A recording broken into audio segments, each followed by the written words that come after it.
কিউরিও fighter ঘোষলি call recording সিরিজের মারাত্মক একটি হরর পডকাস্টে আপনাদের সকলকে স্বাগতম জানাচ্ছি আমি কৌস্তভ।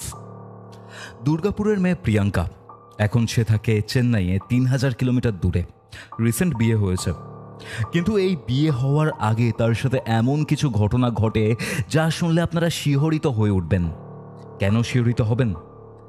একটা ইয়াং মেয়ে, তার সাথে সবথেকে ভয়ানক নোংরা যা যা হতে পারে সবটাই হয়েছে। খুব সেন্সিটিভ একটা ঘটনা, আমাকেও খুব সাবধানে রেকর্ডিংটা করতে হয়েছে। আশা করছি কিউরিও ফাইটার আজকের এই ঘোষলি কল রেকর্ডিংটা আপনাদের সকলের খুবই ভালো লাগবে এবং আপনারা সচেতন হতে পারবেন কি কি করবেন কি কি করবেন না। আজকের এই ঘোষলি কল রেকর্ডিংয়ের মাধ্যমে আপনারা জানতে পারবেন, যাতে আপনারাও স্পিরিচুয়ালি এবং ফিজিক্যালি অ্যাজ ওয়েল সেফ থাকতে পারেন। আজকের এই ঘোষলি কল রেকর্ডিংটা আপনারা কোথা থেকে শুনছেন সেটা অবশ্যই কমেন্ট করে জানান। আপনিও যদি আপনার সাথে ঘটে যাওয়া এরকম কোনো সত্যি ভৌতিক ঘটনা বা প্যারানর্মাল এক্সপিরিয়েন্স আমার সাথে শেয়ার করতে চান, তাহলে যোগাযোগ করুন ইমেল করে curiofite@gmail.com এই ইমেল আইডিতে, অথবা আমাকে ইনস্টাগ্রামে ফলো করুন। এবং যদি কোনো হেল্প লাগে, যদি কিছু জানতে চান বা আপনার ঘটনাও জানাতে চান, তাহলে আমাকে মেসেজ করতে পারেন ইনস্টাগ্রামে। আমাকে যোগাযোগ করার প্রত্যেকটা ডিটেলস আপনারা ডেসক্রিপশন বক্স এবং কমেন্ট সেকশনের একদম পিন্ড কমেন্টে পেয়ে যাচ্ছেন। তাহলে চলুন শুরু করছি কিউরিও ফাইটার ঘোষলি কল রেকর্ডিং সিরিজের আজকের মারাত্মক একটি হরর পডকাস্ট। হ্যালো বন্ধুরা, আইপিএল চলে এসেছে। কলকাতা নাইট রাইডার্স এবং পাঞ্জাব কিংসদের ফ্যানেদের জন্য 1x একটা আকর্ষণীয় অফার এনেছে। কলকাতা নাইট রাইডার্সের ক্যাপ্টেন মিশেল স্টার্ক এবং পাঞ্জাব কিংসের বড় খেলোয়াড় শিখর ধাওয়ান এদের ব্র্যান্ড অ্যাম্বাসেডর। এই জন্য আপনারা এখনই 1x এর সাইটে যান, সেখানে জয়েন করুন এবং আকর্ষণীয় সব উপহার জিতুন। টাটা নেক্সন কার, বাইক, এরকম আকর্ষণীয় উপহার জিততে এদের লাকি ড্রতে অংশগ্রহণ করুন। আপনাদের জেতার সম্ভাবনা বাড়াতে আমার প্রোমো কোড দিয়ে জয়েন করুন এবং ফার্স্ট ডিপোজিটে পেয়ে যান ৩৩,০০০ টাকা অবধি বোনাস। তাহলে কিসের জন্য ওয়েট করছেন? 1x এর সাইটে যান, জয়েন করুন এবং এনজয় করুন। ঘড়িতে বেলা ৩টে, বৃহস্পতিবার। আপনারা শুনছেন কিউরিও ফাইটের ঘোষলি কল রেকর্ডিং সিরিজের মারাত্মক একটি হরর পডকাস্ট। সাথে রয়েছে আমি কৌস্তভ, আপনাদের আজকের হরর ডোজ নিয়ে। হ্যালো প্রিয়াঙ্কা, কেমন আছো? হ্যালো কৌস্তব, আমি ভালো আছি। তুমি কেমন আছো বলো? আমি তো ভালো আছি, বাট ভালো থাকার কথা এখন তোমার। 13 তারিখ, মানে আজকে তো বুধবার পড়ে গেছে, বাট টেকনিক্যালি বলতে পারি কালকে তোমার বিয়ে হয়েছে। অ্যান্ড আজকে রাতে আমি তোমার সাথে কথা বলছি। তোমার হাজবেন্ড হয়তো আমাকে খুবই গালমন্দ করছেন, কারণ নতুন বউকে আমি রেকর্ডিং এর জন্য তার থেকে কিছুক্ষণের জন্য নিয়ে নিয়েছি। ঠিক আছে, যাই হোক, ব্যাপার না। হ্যাঁ, আমার সবথেকে ভালো লাগছে যে তোমরা লাইফের একদম স্টার্টিং পয়েন্টে রয়েছে। এটা তো একটা পুরো অধ্যায় নতুন, ঠিক আছে, বিবাহিত জীবন। এন্ড একটা খুব মানে তোমাদের সাথে কথা বলে আমার বেশ ভালো লাগছিল। বাট এই যে সময়টা এখন, আই থিঙ্ক তুমি অনেকটা দূরে রয়েছো, প্রায় ৩,০০০ কিলোমিটার দূর, চেন্নাইতে। হ্যাঁ, আমি এখন চেন্নাইতে রয়েছি। এক্স্যাক্টলি। তো এখানে ব্যাপারটা যেটা হয়ে যাচ্ছে যে এই যে অধ্যায়টা শুরু হয়েছে, একটা নতুন বিগিনিং, একটা নতুন স্টার্টিং, কিন্তু এখানে আসার আগে তোমাদের ওপর দিয়ে মারাত্মক একটা ঝড় বয়ে গেছে, যেটা তুমি জানো, তোমার মা জানেন এবং দাদা মানে তোমার হাজবেন্ড জানেন। একদম প্রায় 6 থেকে 8 মাসের একটা স্প্যান, যে সময়টা হয়তো মানে আমি বলা উচিত না, বাট আমার তোমার সাথে কথা বলে যা মনে হচ্ছে, একটা মৃত্যুর যন্ত্রণা হয়তো তুমি সহ্য করেছো। আর আমি মনে করি যে এরকমটা কারোর সাথে যাতে না হয়, যেটা আমার সাথে হয়েছে, আমার শত্রুর সাথেও যাতে না হয়। যে যন্ত্রণাটা আমি সহ্য করেছি কৌস্তব, খুব বাজে ভাবে, মানে এতটাই বাজে যন্ত্রণা এটা, মানে প্রত্যেকটা মেয়ের কাছে এটা একটা অভিশাপের থেকেও বড় কিছু হতে পারে। প্রচুর প্রচুর কষ্ট পেয়েছি, ওই 8খানা মাস আমাকে সহ্য করতে হয়েছে। ঘটনাটা কি হয়েছিল বলতো, একটু শুরু থেকে শুরু করো। হ্যাঁ, ঘটনাটা আমি শুরু করি। তো আমার কলেজ হচ্ছে দুর্গাপুর ওমেন্স কলেজ। আমি 2018-21 ব্যাচ। তো যেহেতু ওই সময় কোভিডটা স্টার্ট হয়, আমাদের এক্সামের টাইমগুলো একটু পিছিয়ে গেছিল। আর কলেজ পুরোটাই বাড়িতে, সবকিছু ওয়ার্ক ফ্রম হোম হচ্ছিল। তো আমার কলেজ আমি 2018টা কমপ্লিট করি, 19টা কমপ্লিট করে, 18 থেকে 19টা কমপ্লিট করে এবার আমার কলেজের এক্সামের লাস্ট সেমিস্টারের কথা বলছি। তো আমার কলেজটা খুব স্মুথলি যায় প্রথম যে বছরগুলো হয়। তো এবারে আমার 2021-এর কথা বলি আমি তোমাকে। 21-এ আমার লাস্ট সেমিস্টার শুরু হয় কলেজের, মানে হ্যাঁ 6 সেমিস্টার শুরু হয়, ওটা ফেব্রুয়ারিতে শুরু হয়। তো এক্সামটা আমি দিই, এক্সাম দেওয়াকালীন আমার বান্ধবীর সাথে পরিচয় হয়, যার নাম হচ্ছে সুমনা। তো এক্সামের টাইমে হয় কি, গ্রুপের মধ্যে কনভারসেশন শুরু হতে থাকে, এই নোটস দেওয়া নিয়ে, কোয়েশ্চেন পেপার নিয়ে ডিসকাশন হয় না একটা, তো ওরকম শুরু হতে থাকে। তো ওর সঙ্গে আমার কথা বলা শুরু হয়, ও আমাকে এক্সামের সময় হেল্প করেছিল অ্যাকচুয়ালি। তো যে কারণে আমার খুব ভালো লাগে। আর আমার মধ্যে খুব বাজে একটা গুণ আছে কৌস্তব, আমি চট করে কাউকে না বিশ্বাস করে গড়গড় করে সবটা বলে দিই, এটা অ্যাকচুয়ালি হওয়াটা উচিত নয়। তো যেহেতু ওর সঙ্গে আমার মানে ওই মোমেন্টে পরিচয় হয় সুমনার সাথে, তো আমার খুব ভালো বন্ধু হয়ে দাঁড়ায়, আর সেই বন্ধুটাই আমার কাছে কাল হয়ে দাঁড়িয়েছে। যাই হোক, সেটা আমি যাচ্ছি আস্তে আস্তে। তো এবার 2021-এ আমার পরীক্ষা আমি শেষ করি, আমার কলেজ কমপ্লিট করি, তারপরে ওর সঙ্গে আমার বন্ধুত্ব শুরু হয় আস্তে আস্তে। তো এরপরে বন্ধুত্বটা আমাদের বাড়ি যাতায়াত থেকে আবার মানে শুরু হতে থাকে, ফোনে কথা বলা। তো ও আর কি বলে যে প্রিয়াঙ্কা তাহলে আমরা দেখা করি। তো আমি বলি, যেহেতু সিটি সেন্টার থেকে আমার বাড়িটা একদমই কাছে, আর সিটি সেন্টারে একটা শপিং মল আছে, যারা দুর্গাপুর থেকে শুনছে, হ্যাঁ জাংশন মল, খুবই ফেমাস একটা মল। হ্যাঁ, তো ওখানে আমরা আড্ডা দিই। আরো অনেক জায়গা রয়েছে, যেটা সিটি সেন্টারে অনেক ছোট ছোট ক্যাফে রয়েছে ভালো সুন্দর সুন্দর, ওখানে আর কি আউটিং এর জন্য একদম বেস্ট প্লেস। তো এরকম আমরা দেখা করি। আমাদের আরেকটা কমন ফ্রেন্ড ছিল, যার নাম ছিল মন্দিরা। তো আমরা এরকম তিনজনা মিলে দেখা করি অনেক ভালো। আমার বাড়িটা হচ্ছে সিটি সেন্টার পলাশডিয়া, মানে নিয়ার বাই দিশাই হসপিটাল, আমাদের দুর্গাপুরে একটা আছে। তো ওই তোমার হসপিটাল থেকে বেশি দূর নয়, ওয়াকিং ডিস্টেন্স, 4 মিনিটস হবে হয়তো। তো ওখানে আর কি আমার বাড়ি। তো আমার মানে ওখানেই আমার ছোট থেকে বড় স্কুল কলেজ, আমার বাড়ির সামনে সবকিছু ছিল, ওখানেই সবকিছু। তো এবারে ও আমার বাড়িতে যাতায়াতটা শুরু করে আমার বাড়িতে প্রথমে যাতায়াতটা। আর মানে ওর সঙ্গে আমার বন্ধুত্বটা এরকম ছিল না, মানে সব সময় আমাকে ফোন করতে থাকতো, মেসেজ করতে থাকতো, খুব ইম্পর্টেন্স দিত আমাকে, যেটা আমি আমার বয়ফ্রেন্ডের কাছ থেকেও খুব কম পেতাম ইভেন ওই টাইমটাতে। তো খুব ইম্পর্টেন্স দিত ওই সময়, আর আমার খুব ভালো লাগতো যে আমার কেয়ার করতো, যে এরকম আমি খুব জলদি সহজে কাউকে ট্রাস্ট করে নিই, যে বলেছিলাম। তো যাই হোক, আমরা দেখা করি, কথাবার্তা শুরু হয় আমাদের মধ্যে, খুব ভালো বন্ধুত্ব। আমার বাড়িতে আসে, আমার মা তো ওকে ভীষণ ভালোবাসে, মানে মেয়ের মতন আমার বাড়িতে এসে খাওয়া দাওয়া, আমার ড্রেস পরা, যা হয়ে থাকে মানে একটা মেয়ে বন্ধু থাকে, হ্যাঁ থাকে না, মেকআপ ইউজ করা। আর আমি একটু মানে কি বলতো, মেকআপ টেকআপ খুব ভালো করতে পারি, অনেকেই আমার কাছে সাজতে আসে। সেক্ষেত্রে ওকে আমি কোনো জায়গায়, ওর কোনো ইনভিটেশন থাকলে ও স্পেশালি আমার কাছে আসতো, প্রিয়াঙ্কা আমাকে একটু সাজিয়ে দে, আমি ওকে সাজিয়ে দিতাম। আর ও আমার ড্রেস পরতো, তোর এই ড্রেসটা ভীষণ ভালো লেগেছে, তা ওকে বলতে হতো না, আমি ওকে খুলেই দিয়ে দিতাম, নিয়ে যা আলমারি থেকে, তুই তোর যেটা ইচ্ছে তুই পর। তো ওর সঙ্গে এরকম ভাবে আমার বন্ধুত্বটা খুব ভালো যায়। তো আমার একটা জিনিস জানো, সব থেকে ইম্পর্টেন্ট জিনিস না, ও না আমার বাড়িতে আসলে পরে না ও যেতে চাইতো না, ও সব সময় আমার বাড়িতে মানে ওকে মানে কোনোভাবে হয়তো বলতো, আর আমি না ঠিক আছে সারাদিন থাকলো, রাত্রের বেলা আমি খুব মানে এখনো পর্যন্ত আমি খুব মানে ওটা মানে আমার মাকে ছাড়া সত্যি কথা বলতে ঘুম আসে না, এখন বিয়ে হয়ে গেছে কিছু করার নেই। যাই হোক, সত্যি কথা বলতে আমার মাকে ছাড়া আমি কোনোদিনও ঘুমাইনি, খুবই রেয়ার এমার্জেন্সি না হলে।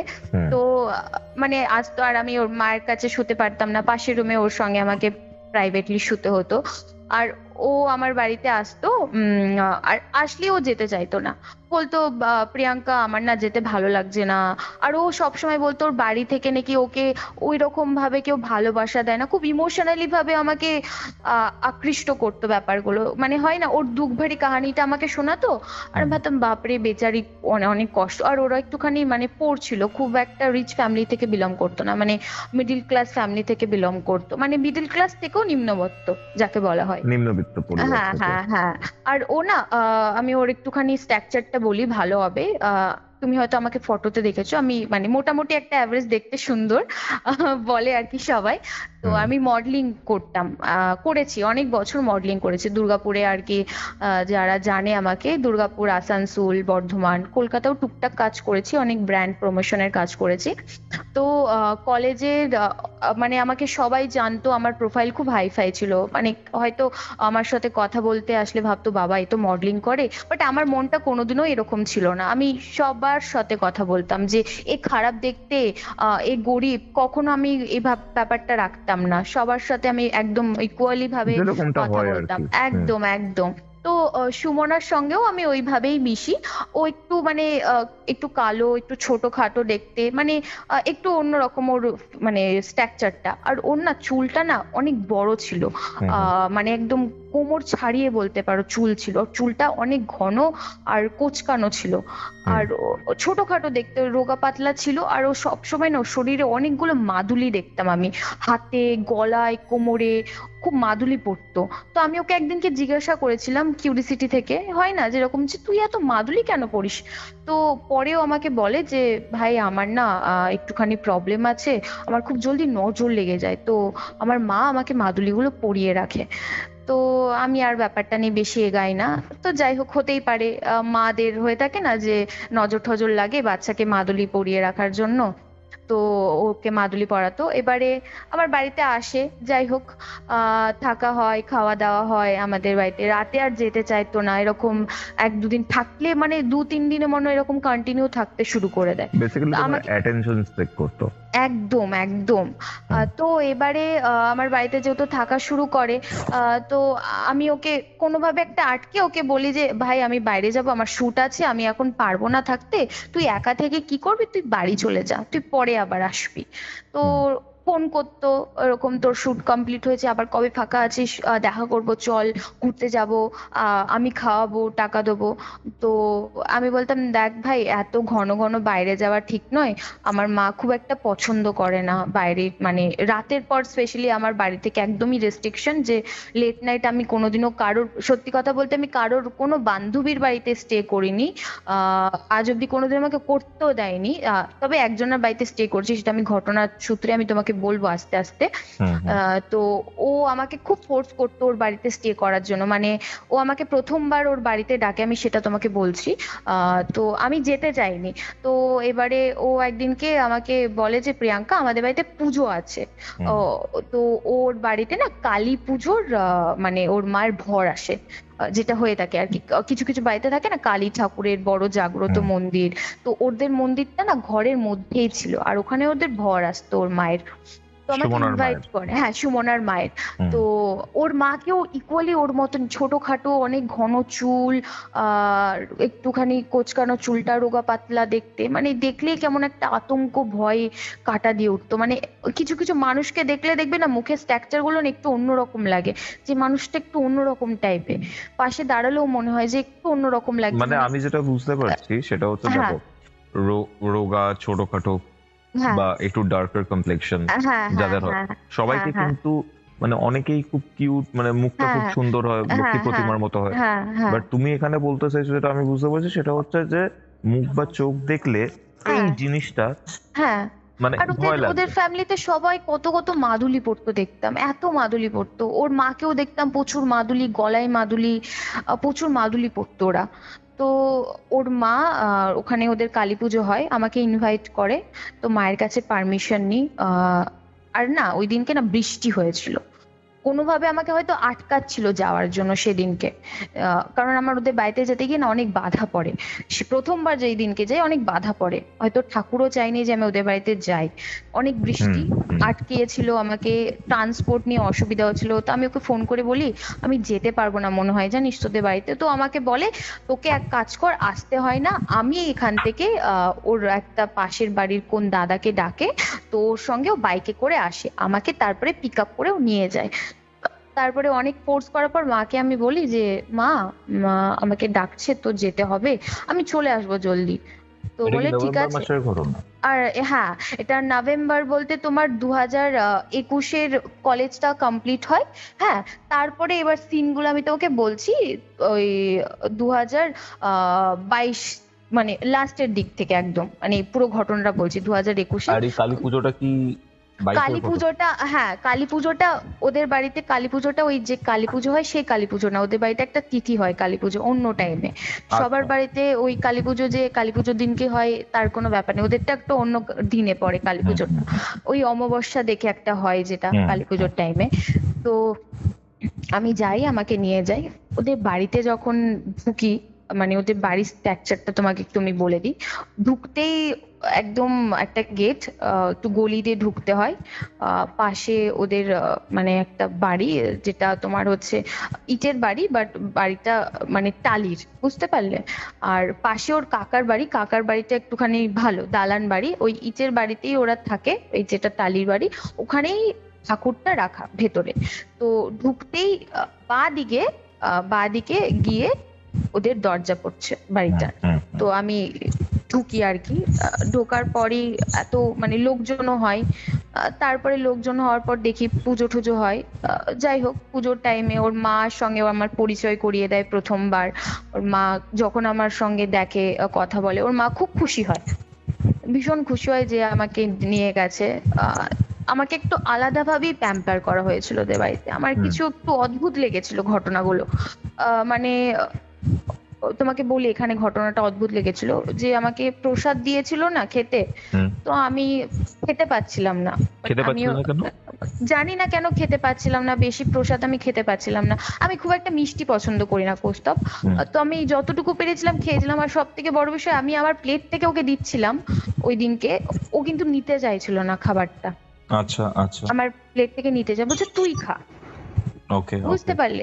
আর ও তোমাকে বলে দি, ও না আমার এঁঠো খেত না, ও আমার এঁঠো খেত না, দেখতাম ও আমার কেউ কারোরই এঁঠো খেত না। হ্যাঁ, ওকে। ও কারোর এঁঠো খেত না। যাই হোক, তো এবারে আমাকে খেতে দেয় প্রসাদ, আমি যতটা পারি খাই, তারপরে ওটা রেখে দিই। তো এবার বৃষ্টি মানে কমে গেছিল, তারপরে আর কি আমি আসি।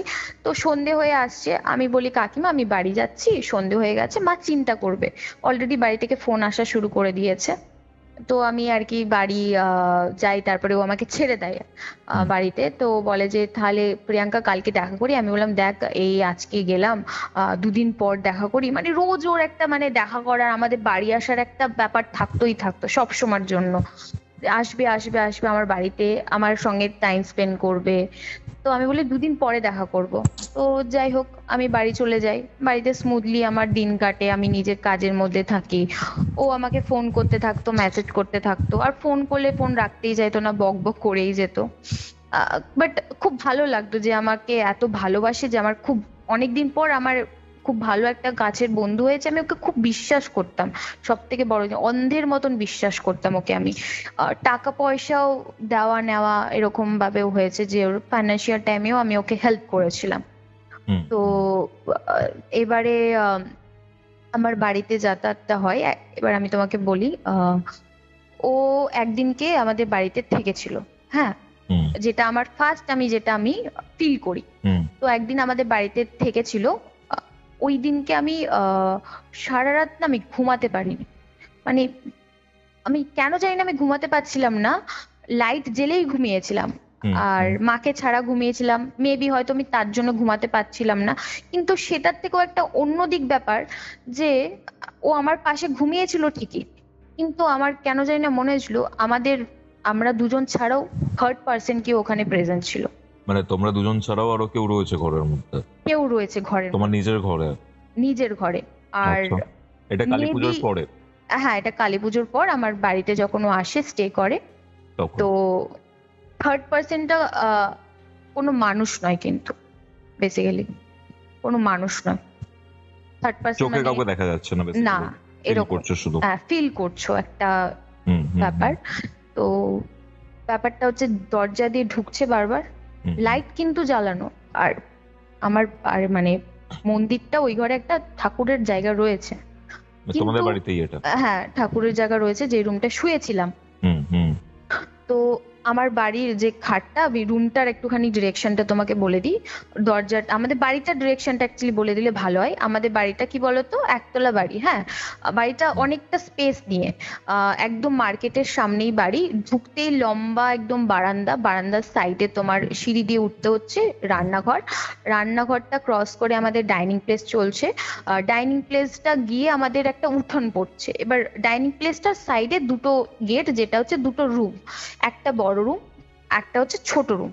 তো বড় রুমে মা বাবা শুয়েছিল, আমার দাদা আছে, দাদার ছিল নাইট শিফট ডিউটি, হুম, ও বাড়িতে প্রেজেন্ট ছিল না। ওই দাদার রুমটায় আমি আর সুমনা ওখানে স্টে করেছিলাম। হুম, তো দাদার যে রুমটা, ওই রুমটা ঢুকতেই আর কি ঠাকুরের একটা জায়গা রয়েছে, পাশে একটা খাট রয়েছে, টেবিল রয়েছে, যেগুলো ঘরে আর কি থাকে। আর মানে খাটের পাশে একটা জানলা ছিল। তো গরমকাল ছিল, মোটামুটি ওটার কথা কখন বলছি আমি, মার্চ মাসের কথা বলছি, মার্চ এপ্রিল, ভালোই গরম পড়ে যায় তখন।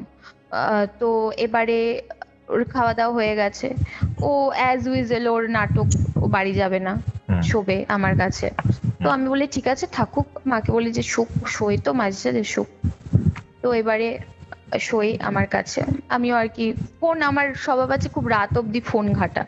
হ্যাঁ, ও ঘুমিয়ে গেছিল, ওর বয়ফ্রেন্ডের সাথে কথা বলতে বলতে ও কিন্তু ঘুমিয়ে গেছিল। আর ও কিন্তু খুব ভালোভাবে ঘুমিয়েছিল, একদম মানে ভীষণ ভালোভাবে ঘুমিয়েছিল। আমি আমার বয়ফ্রেন্ডের সঙ্গে কলে ছিলাম, ভিডিও কল, এরকম কথাবার্তা হচ্ছে।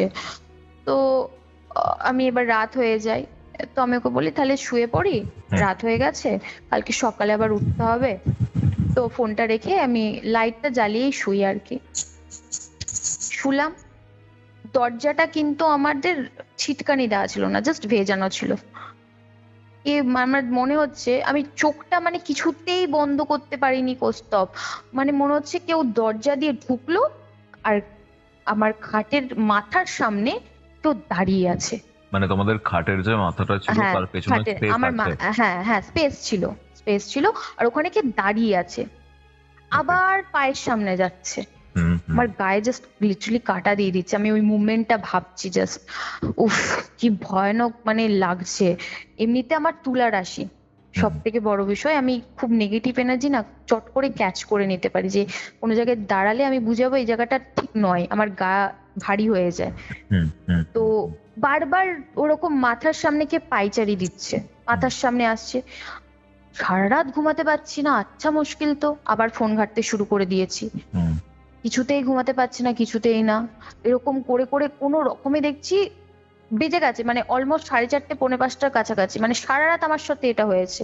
আমি উঠে যে বাথরুম যাব ওটাও পাচ্ছি না, যে পাশের রুমে যাব ওটাও পাচ্ছি না, কারণ কি অন্ধকার তো, মানে বারান্দার লাইটটা বন্ধ করা, ঘরের লাইটটা জ্বলছে। এবার ঘরের লাইটটা থেকে আমাকে বারান্দার লাইটটা জ্বালাতে গেলে আমাকে বারান্দায় অন্ধকারটা ক্রস করতে হবে, ওইটুকানি আমার কাছে ক্ষমতা নেই যে আমি অন্ধকারটাই যাব। আর অলরেডি ওই সময় একটা ঘটনা যে আমার সাথে ঘটেছে, সারা রাত চোখে ঘুম, কিন্তু ঘুমাতেই পাচ্ছি না কিছুতেই, বারবার মাথার সামনে কে দাঁড়িয়ে আছে মনে হচ্ছে, আর পায়ের সামনে আসছে। ও কিন্তু নিশ্চিন্তে ঘুমাচ্ছে, ওর কোনো হুঁশ একদম টেন নেই, ও ঘুমাচ্ছে। হুম, তারপরে কোনো রকমে দেখলাম জানলা দিয়ে একটু আলো ফুটেছে, আমি ঝেড়ে মেরে খাট থেকে বেরিয়ে একদম পাশের রুমে মায়ের কাছে গিয়ে শুয়েছি, একদম জড়সড় হয়ে। আর এই যে মাকে কেউ বলছি, একটা দাঁড়িয়ে রয়েছে, হ্যাঁ তোমার এটা মোটামুটি সারা রাত ফিল হয়েছে? সারা রাত আমি শুতে পারিনি। নিয়ে মায়ের কাছে যাই, মাকে বলি মা আমি না এরকম এরকম শুতে পারিনি, মা আমার আমি প্রচন্ড ভয় পেয়েছি। আর ভয় পেলে আগেকার দিনে মানুষরা যা আর কি পিঠের মধ্যে দুমদাম মারলো যাতে ভয়টা আমি কাটিয়ে ফেলি, পিঠে মারলো, মাথায় ফু দিল, হাত বুলিয়ে দিল, ঠাকুরের নাম করলো আমার গায়ের মধ্যে। আর আমার ঘেমে আমি অস্থির, মানে প্রচন্ড ঘেমে গেছি, থরথর করে কাঁপছি, ঘেমে অস্থির। মা তো দেখে, মায়ের তো অবস্থা খারাপ, আমাকে দেখে সাথে সাথে আমাকে ওই কি লোহা ঠোয়া যা হয় না, ওই জল টল আমাকে খাওয়ায়। খাইয়ে দেওয়ার পরে আমাকে মা ঘুম পাড়িয়ে দেয়। ঘুমাতে পারিনি সারা রাত, মোটামুটি 8:30 পৌনে 9টা নাগাদ উঠি। উঠে সুমনা আসে আর কি, আমাদের ব্রেকফাস্ট দেয় টেবিলে, মা খেতে বসি। তো আমি ওকে জিজ্ঞেস করলাম, হ্যাঁ রে সুমনা, তোর কালকে রাতে ঘুম কেমন হয়েছে? তো বলে, কেন, ভালোই ঘুমিয়েছি আমি। তুই কোথায় ছিলিস? তোকে তো সকালবেলা দেখলাম না পাশে। বললাম, তুই ভালো ঘুমিয়েছিস? বললাম, হ্যাঁ ভালো ঘুমিয়েছি। বললাম, তুই আমাকে একটা কথা বল, কালকে রাতে আহ তুই ঘুমিয়েছিস, তুই কি কিছু ফিল করেছিস? বললাম, কি ফিল করবো? বললাম, না জানিস, কালকে রাতে না আমি সারা রাত ঘুমাতে পারিনি। আমার সাথে এরকমটা না কখনো ঘটেনি। আমি মায়ের কাছেও ঘুমিয়েছি, কোনোদিনও এরকম আমার সাথে ঘটেনি। আমি কালকে সারা রাত আমি ঘুমাতে পারিনি। আমার মাথার সামনে না কে দাঁড়িয়ে আছে, ওই দরজা দিয়ে আসছে, ঠাট করে মাথার সামনে চলে আসছে, আবার পায়ের সামনে যাচ্ছে, এই করেছে সারা রাত, এই করেছে। আর শরীর আমার, হ্যাঁ, আর সুমনাকে কথাগুলো বলছি, ওর মধ্যে না কোনো ওই একটা যে ভয় ব্যাপারটা, যে হ্যাঁ তোর সাথে এটা হয়েছে এই ব্যাপার, ওর মধ্যে কিন্তু এই ব্যাপারটাও মানে ছিল। কোনো তাপ নেই। হ্যাঁ হ্যাঁ, ও খুব ব্যাপারটা ক্যাজুয়ালি নিয়ে নিয়েছে। ও কোনো এক্সপ্রেশনও দেয়নি, কিছু না, ক্যাজুয়াল নিয়েছে, বলছে এই ব্যাপার। তাহলে ধুত, এগুলো কিছু না, ওগুলো তোর মনের ভয়। মাকেও বলি, মাও ওইটাই ভাবে, ওগুলো মনের ভয়। এর আগেও আমি প্রচুরবার ভয় পেয়েছি, যাই হোক, তুলার রাশি আর কি বললাম। তো মা ওটা অতটা ক্যাজুয়ালি নিয়েছে। তো যাই হোক, ও বাড়ি চলে যায়। তো এবারে বাড়ি যায়, বাড়ি যাওয়ার পরে আর একদিন আবার আমরা দেখা করার প্ল্যান করি। এবার দেখা করার একদিন প্ল্যান করি, তো একদিনকে আমাদের বাড়িতে আসে, এরকম আমরা আউটিং এ যাব বাইরে। তো আউটিং এ যাবো, ওই দিনকে আই থিঙ্ক ওর বার্থডে ছিল, মেবি, হ্যাঁ বার্থডে ছিল। তো আমার একটা ড্রেস ছিল যেটা ওর নেয়, ওর খুব পছন্দ হয়েছিল। ড্রেসটা আমি আজও পাইনি। যাই হোক, তো ওই ড্রেসটা কালো আর লালের মধ্যে ছিল। আর কালো জিনিসটা না সবসময় আমরা মনে করি যে একটা শুভ নয়, কালোটা একটা অশুভ। তো একটা কালো ওয়ান পিস ড্রেস ছিল যেটা ওর পছন্দ হয় আর ওটা চুজ করে। তো ওকে আমি ওটা পরতে দিই, পরি, আর তারপরে আমরা যাই। আমার কাছে স্কুটি ছিল, আমরা স্কুটি করে যাই আর কি, জাংশনে আর কি আমরা সেলিব্রেট করি, মজা টজা করি। তো তারপরে ওখান থেকে ও, হ্যাঁ বার্থডে ছিল, আই থিঙ্ক কোনো ফ্রেন্ডের বার্থডে ছিল, যেটা আমাদের কমন ফ্রেন্ড ছিল, আমরা দেখা করেছিলাম ওখানে গিয়ে। তো তারপরে ও বাড়ি চলে যায়, ওখান থেকে অটো ধরে বাড়ি চলে যায়, আমি বাড়ি চলে আসি।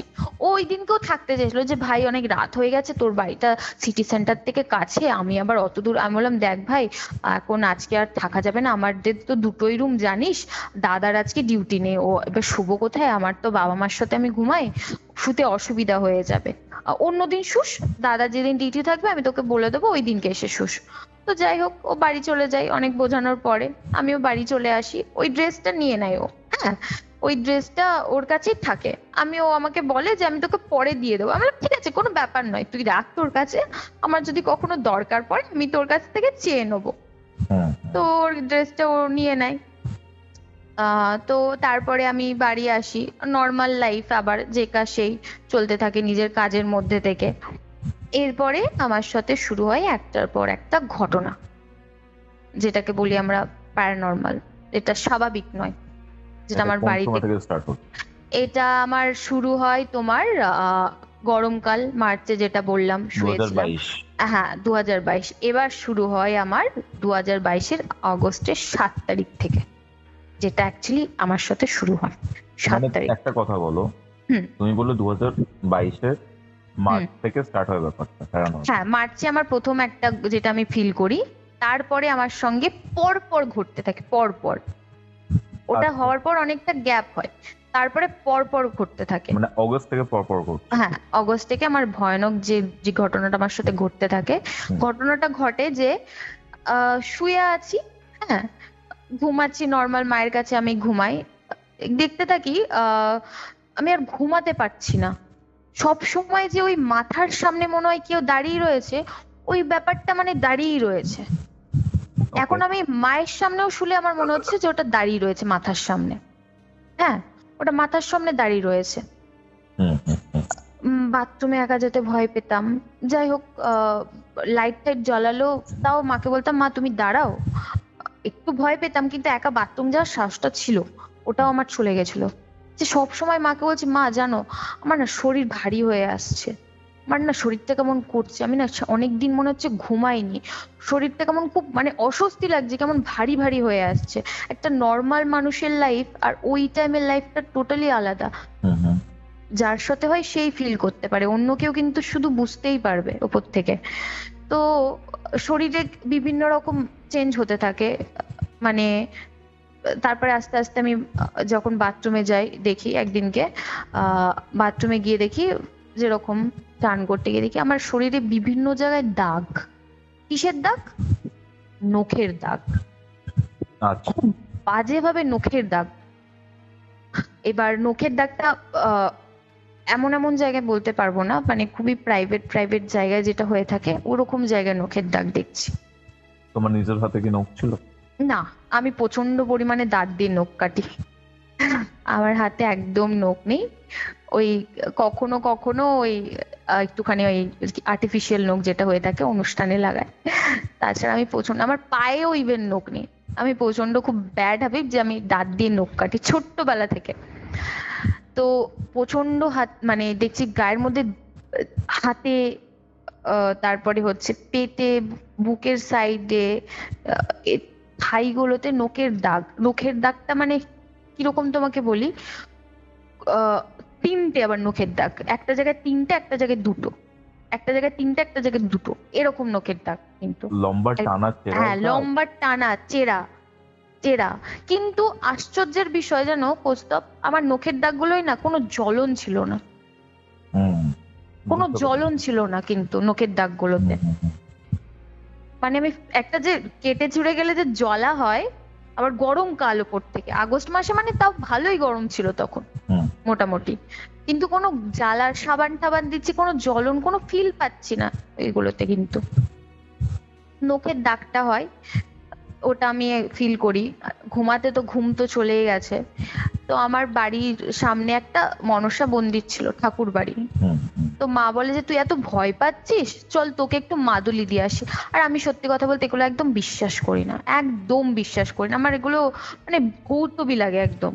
কি এগুলো, মানে মাদুলি দেওয়া ভয় পাবো না। আমি ভূতেও খুব একটা বিশ্বাস করতাম না, এগুলো ভূত এইসব প্যারানর্মাল অ্যাক্টিভিটি খুব একটা আমি বিশ্বাস করি না। আর আমি না খুব কি বলতো, কোনো জিনিস দেখলে না আমি ওটা ছানবিন করে দেখি, মানে ফ্ল্যাশ অন করে দেখবো যে আসলে কি ব্যাপারটা। ভুলও তো দেখতে পারি তাই না, কিন্তু ওই সিচুয়েশনে না আমার সবসময় মনে হতো আমি যেটা দেখছি আমি ঠিকই দেখছি। একদিন হতে পারে, দুদিন হতে পারে, একটা মানুষের কন্টিনিউ কি করে হতে পারে বলো তুমি আমাকে একটা কথা। তো যাই হোক, আমাকে মন্দিরে নিয়ে যাওয়া হয়, ওখানে গিয়ে পরে ভর আসে, আন্টিটার নিয়ে যায় ওই জল ছিটা ছিটা কি ফেটা মানে দেয়। তুমি এর কথা বলছো সুমনার মায়ের? না, সুমনার মায়ের কথা বলছি না, এটা আমার বাড়ির পাশে একদম মোড়ের মাথায়, মানে আমার বাড়ির যেখানে পলাশডিয়ার কথা বলছি, ওখানে একটা মনসা মন্দির ছিল, তাও খুব জাগ্রত, অনেক জায়গা থেকে লোক আসতো। তো ওই আন্টিটার বাড়িতে আমাকে নিয়ে যায়, একটা মাদুলি দেয়, যেই মাদুলিটা আমাকে পরিয়ে দেয়, জল ঠল দেয়, জল পোড়া তেল পোড়া যা হয়ে থাকে আর কি যেগুলো দেয়, আর একটা ফুল দেয় বিছানার ইয়েতে রেখে দিতে, মানে বালিশের তলে রেখে দিতে। তো ওই মহিলার ভর আসা, তাই তো?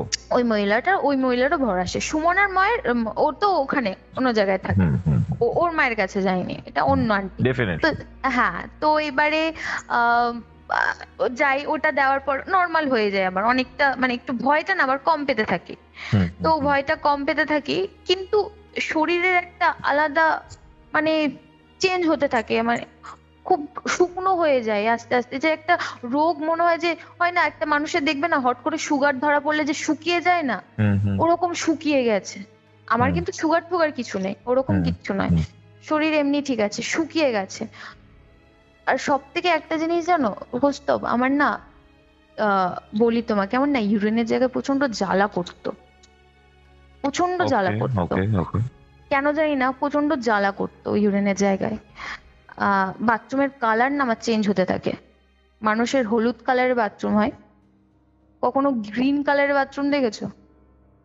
গ্রিন কালারের, আমার ইউরিন গ্রিন কালারও হয়েছে। মানে গ্রিন কালারটা তোমাকে বলি, গ্রিন টি খায় তো মানুষ, হুম ওই গ্রিন কালারের, মানে ওই কালারের বাথরুম। এবারে যেহেতু বাথরুমের আমাদের টাইলসটা না হোয়াইট কালারের ঠিক নয়, স্কাই কালারের, আমি অতটা ক্যাজুয়ালি নিয়েছি। Okay. গ্রিন কালারের বাথরুম, হয়তো জল খাইনি এরকম হয়, আমি ওটা ভাবিনি, এত কিছু মাথায় আসেনি আমার। তোমার বাথরুম দেখি গ্রিন কালারের হয় এগুলো। ইউরিনে ব্যথা, তো মাকে বলি যে মা প্রচন্ড কষ্ট হচ্ছে, মা আমাকে নুন চিনির জল করে দেয়। তো বলে যে কি হচ্ছে, তুই এরকম কি করে হয়ে গেলি, তুই তো ঠিকই ছিলিস, দুদিন আগে অব্দিও ঠিক ছিলিস, হঠাৎ তোর মধ্যে এগুলো এত শরীর খারাপ কি করে হচ্ছে? আর সব সময় না নেতিয়ে পড়তাম, মানে হুম একটা যে অ্যাক্টিভিটি, মানে একটা, মানে আমি ভীষণ মানে চঞ্চলে একটা মেয়ে, হ্যাঁ। হুম হুম হইচই, ঘরে থাকলে মাতিয়ে রাখি, দাদার সাথে, মানে বাড়িতে বড় দাদা থাকলে যায় হয় কি, আমাদের এজ ডিফারেন্সটা অনেকটা বেশি, কিন্তু মানে আমাদের মধ্যে মারপিট যেটা হয়ে থাকে, ছোট বোন, হুম হুম ইয়ার্কি আড্ডা, ওইসব না আমি করা বন্ধ করে দিয়েছিলাম। আর দাদাকে না আমার সহ্য হতো না, কেন জানি না, আচ্ছা আর কোনো আচ্ছা। মানুষকেই সহ্য হতো না। ও আসতো যখন, আমি বললাম এই তুই যা তো, আমার ভালো লাগছে না, আমাকে একটু একা থাকতে দে, আমার একদম ভালো লাগছে না। আর কেন জানি না সহ্য হতো না, আমি কোনো কোনো মানুষ, মেয়ে কি ছেলে কি, আমি কাউকে সহ্য করতে পারতাম না। শুধু মানে মনে হতো আমি একটু একা থাকি। হুম তো যাই হোক, ওই ঘটনাটা ঘটে, আমি দেখি আমার সাথে ইউরেনে জ্বালা শুরু হয়। মানে তারপরে ওই এরিয়াতে পেন হচ্ছে আর হুম, ইউরিনেশনের সময় ওই গ্রিন হ্যাঁ, কালারেশনটা। গ্রিন কালারে, হ্যাঁ, কালারটা চেঞ্জ হতে থাকে। তো তারপরে মা আমাকে বলে যে তুই এক কাজ কর, তাহলে তোকে নিয়ে ডাক্তারের কাছে যাই, এরকম শুকিয়ে যাচ্ছিস। খেতেও পারতাম না, বুঝতে পারলে, মানে মুখে খেতে রুচি পারতাম ছিল না। না কোনো। হ্যাঁ, কিন্তু আমি না আরেকটা তোমাকে কথা বলি, আমি না মানে মাটন খাই না, হ্যাঁ, মাটন খাই না স্মেল কোনোদিনও। ভালো লাগে না। না, একদমই না, স্মেল ভালো, আমার মাছও খুব একটা পছন্দ নয়। হুম চিকেনটা খাই, চিকেনটা আমার হুম, পছন্দ, চিকেন আর ডিমটা খাই। হুম তো খুব অদ্ভুত কন্ডিশনে আমি তখন সব খেতাম। আচ্ছা তোমাকে বলি, আমি মাটন খাই না। ছোটবেলায় আমি আমার মামার সাথে জন্মদিনের টাইমে গিয়েছিলাম বাজার করতে, তো ওখানে না খাসির মাথা দেখেছিলাম। ওই থেকে আমার একটা মানে খুব ঘেন্না ব্যাপারটা চলে আসে, আমি মাটনের টাচ অব্দি খেতাম না। সেই মানুষটা মানে মাটন খেতে শুরু করে দিই আমি, মাটন, মাছ, আচ্ছা। মাংস আমি মানে খেতে সব শুরু করে দিই, আর হাঙরের মতন খাই। বাট খেতাম, আমার গায়ে ঠিক একটা লাগতো না, মানে প্রচন্ড রোগা হয়ে গেছিলাম, প্রচন্ড, মানে চোখ মুখ শুকিয়ে, আমাকে যে কেউ দেখলে বলে দেবে আমি অসুস্থ। হ্যাঁ, তো দুর্গাপুজো আসে, অক্টোবরে দুর্গাপুজো হয়, হুম মনে আছে আমার, 5 তারিখে না 3 তারিখ থেকে শুরু হয় দুর্গাপুজো। তো সুমনা আর কি, ওর ব্যাপারটা বলি এবারে। ও আমাকে ফোন করতো, কিন্তু আমাদের বাড়িতে আসাটা ঠিক ছিল। হুম, ও ইভেন জিজ্ঞেস করতো, কিরে প্রিয়াঙ্কা তোর কি হয়েছে, তুই এখন বেরাস না, তোর এরকম শরীরটা এরকম শুকিয়ে যাচ্ছিস কেন দিন দিন, কি হয়েছে? ওর মধ্যে আমি দেখতাম কোনো টেনশন ছিল না, কিন্তু হুম ওর মধ্যে একটা অ্যাক্টিং কাজ করতো। আমি একজন মডেলিং অ্যাক্ট্রেস, তো তো শর্ট ফিল্মে কাজ করেছি, আমি একটু হলেও আমি জানি যে একটা মানুষের অ্যাক্টিং কোনটা আর এ কোনটা।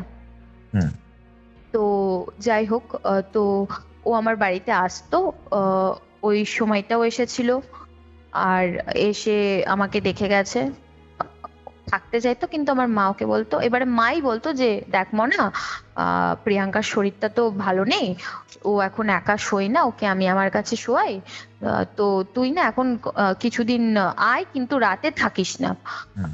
কারণ ওকে আমি আলাদা ওকে শুতে দিই না, ও আমার কাছেই শোয় এখন। তো যাই হোক, ও বাড়ি ওকে চলে তোমার যায়। সহ্য হচ্ছিল? তোমার দাদাকে বললে যে অসহ্য লাগছিল তোমার? না, ওকেও ঠিক সহ্য হচ্ছিল বলবো না, বাট আমি ওর দিকটাও খুব একটা ভাবতাম না।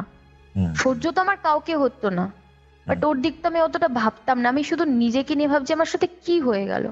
আমি একটা মানুষ, এরকম মানুষ যে আহ, প্রচন্ড পরিমাণে সোশ্যাল মিডিয়ায় অ্যাক্টিভ, নিজের লাইফ নিয়ে, কেরিয়ার নিয়ে এগিয়ে যাচ্ছি, মডেলিং করছি, শুট করছি, শুটিং, মানে সবকিছু আমি ক্যান্সেল করে দিচ্ছি। আর ইচ্ছা করছে না করে দিচ্ছে। সব থেকে বড় বিষয় না, আমি কোনো না শঙ্খের আওয়াজ, না হুম ধুনোর গন্ধ, না ধূপকাঠির গন্ধ, মানে কিচ্ছু স্মেল পেতাম না, কিচ্ছু হুম স্মেল না। সহ্য হতো না আমার। মা যদি শঙ্খ বাজাতো, আমার আওয়াজটা যেটা আমি নিতে পারতাম না। মাকে বলতাম তুমি এত শঙ্খ কেন বাজাও? আর মার না 6 বার শঙ্খ বাজাতো, একবার ঠাকুর ঘরে বাজাতো, আবার তুলসী মঞ্চে গিয়ে বাজাতো। আবার শঙ্খের আওয়াজটা আমি নিতে পারতাম না, মানে যখন শঙ্খটা বাজাতো না আমার শরীরটা কেমন জ্বালা জ্বালা করতে শুরু করতো, আমি নিতে পারতাম না শঙ্খের আওয়াজটা, কেন জানি না। আর আমার বাড়ির যে পাশে একজন মারোয়ারি থাকে ফ্যামিলি, হ্যাঁ, তো ওদের সন্তোষী মা জাগ্রত, ওদের বাড়িতে বছরে পুজো হয়। তো আমাদের উঠোনের যে পাঁচিলের সঙ্গে ওদের রুম, মানে ওদের বারান্দাটা পড়ছে, ওর পাশে ওদের মন্দির দেখা যায় আর কি। তো ওখানে আমি খুব শিব ঠাকুরের ভক্ত, হ্যাঁ, চান করে উঠে আমি পুজো করতাম, শিব ঠাকুরকে প্রণাম করতাম। সে সব আমার বন্ধ হয়ে যায়, আমার কিচ্ছু ভালো লাগতো না, আমি শুধু শুয়ে থাকতাম, বসেও থাকতে পেতাম না, শুধু শুয়ে থাকতাম, না ফোন দেখা না কিচ্ছু, শুধু শুয়ে থাকতাম।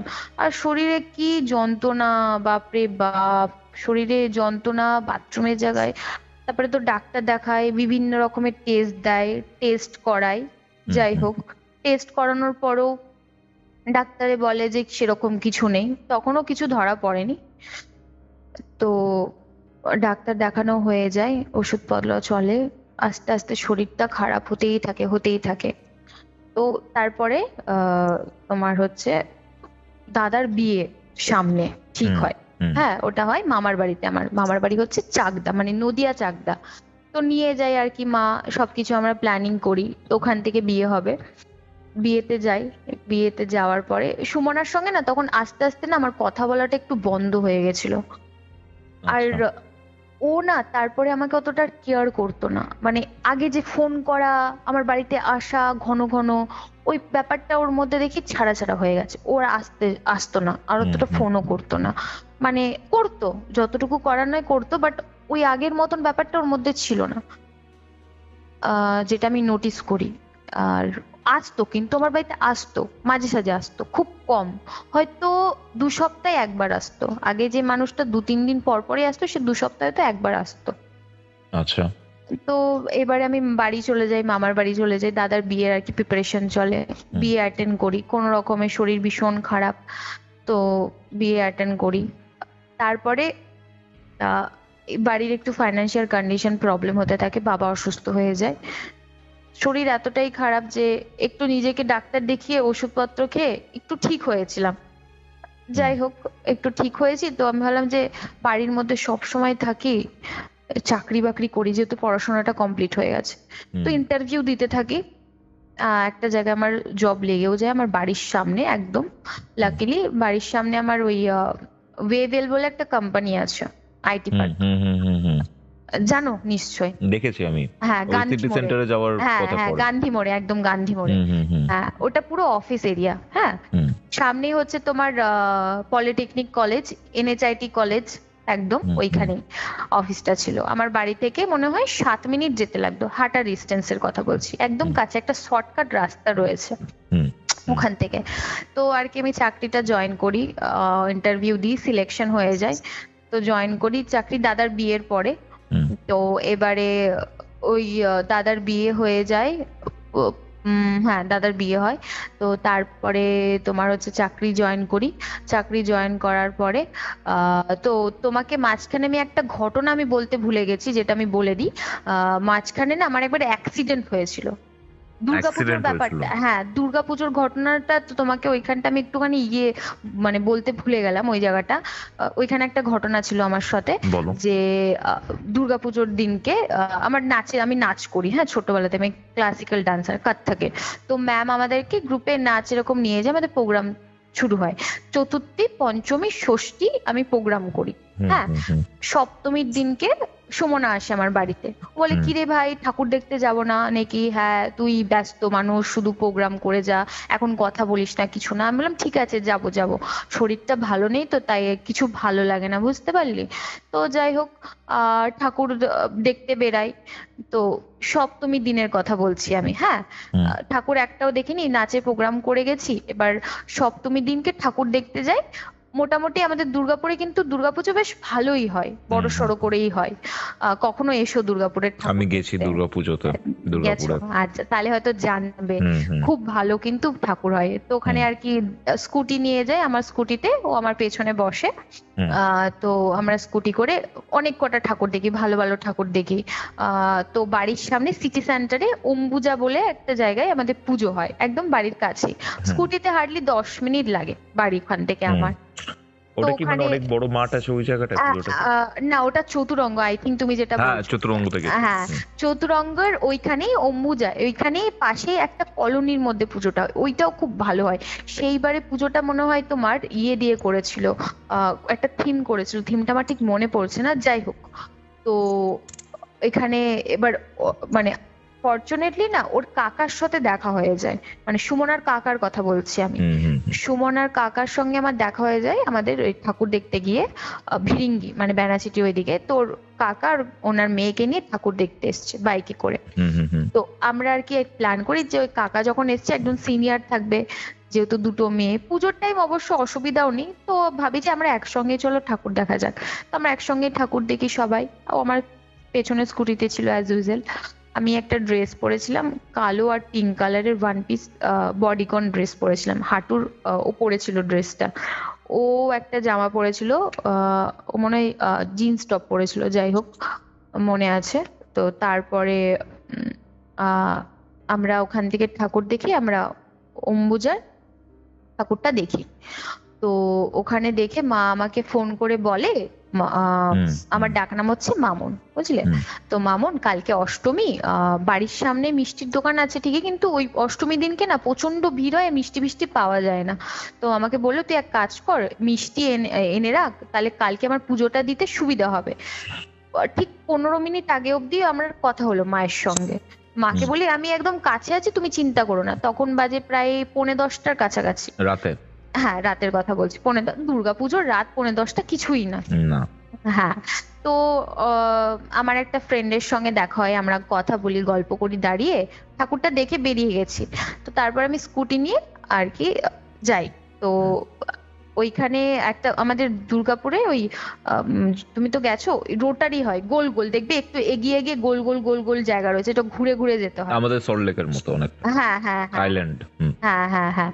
তো ওই অম্বুজার ওখান থেকে আর কি আমি বেরিয়ে সিটি সেন্টার যাব, ওই গোলাইটা আমাদের পড়ে। তো পেছন থেকে কয়েকটা ছেলে টিস করছিল বারবার। হুম তা আমি সুমনাকে বলছি তুই কোনো রেসপন্স করিস না, চুপচাপ চল। তা আমি আর কি গোটা ঠাকুর আমি ভালো করে স্কুটি চালিয়ে ভালো করে ঠাকুর সব দেখেছি। হুম কিন্তু আহ আমি তোমাকে বলি, ওই সময় আমি জানি না কি হয়েছিল আমার মধ্যে, হট করে আমি স্কুটিটা চালাচ্ছি, সামনে দূরে এক টোটো ছিল, আমি হুম তখনও হুম। দেখিনি, টোটোটা আমি পরে দেখেছি। দেখছি আমার সামনে থেকে না একটা সাটাংসে কালো একটা শ্যাডো চলে গেল, হট আচ্ছা। করে একটা কালো শ্যাডো চলে গেল। আর এখনো মনে পড়ছে, কালো শ্যাডো চলে গেল। আর আমি না মানে থতমত খেয়ে ব্রেক হাত মেরে কেঁপে দিয়েছি। গেছে। হ্যাঁ, হাত কেঁপে গেছে। আর স্কুটিটা আমার স্কিড টোটোর করে সঙ্গে, গেছো? হ্যাঁ, হাইওয়ে একদম দুর্গাপুজোর টাইম, রাতের বেলা, ভাবো কত গাড়ি, মানে চার টোটোর চাকা। সাথে ধাক্কা হ্যাঁ লেগে গেছে? হ্যাঁ, টোটোর সাথে ধাক্কাটা আমি মেরেছি। হুম হুম হুম ধাক্কাটা আমি মেরেছি, আমি ব্যালেন্স করতে পারিনি, আমি ধাক্কাটা আমি মেরেছি। হুম শ্যাডোটা দেখেছি, আমি হতমত খেয়ে গেছি। শ্যাডোটা আমি তোমাকে বলি, ওটা ঠিক না একটা মানে শ্যাডোটা কিরকম বলতো, মুখমন্ড টাইপের, আর কোনো মানুষের মুখের মতন টাইপের আমার মনে হলো। হুম। আমার এখনো চোখে ভাসে এই দিনগুলো, আমি প্রত্যেকটা সময় আমার একদম, আমি ছোটবেলা থেকে অত কথা মনে নেই যে আমি ওই টাইমটা, আমি যেগুলো আমার মনে আছে, প্রত্যেকটা সিন, প্রত্যেকটা টাইম, ডেট সব আমার মনে আছে। হুম হুম একটা মানুষের মুখের মতন পুরো একদম মানে আবছা আবছা একটা কালো একটা ছায়া আমার মুখের সামনে দিয়ে পেরিয়ে গেল। আমি ব্রেকটা মারলাম কোন রকমে, ফুকলাম টোটোর মধ্যে, আর আমি পড়ে গেলাম নিচে। আচ্ছা। বাস নিচে পড়ে গেলাম, আমি সেন্সলেস হয়ে গেছিলাম।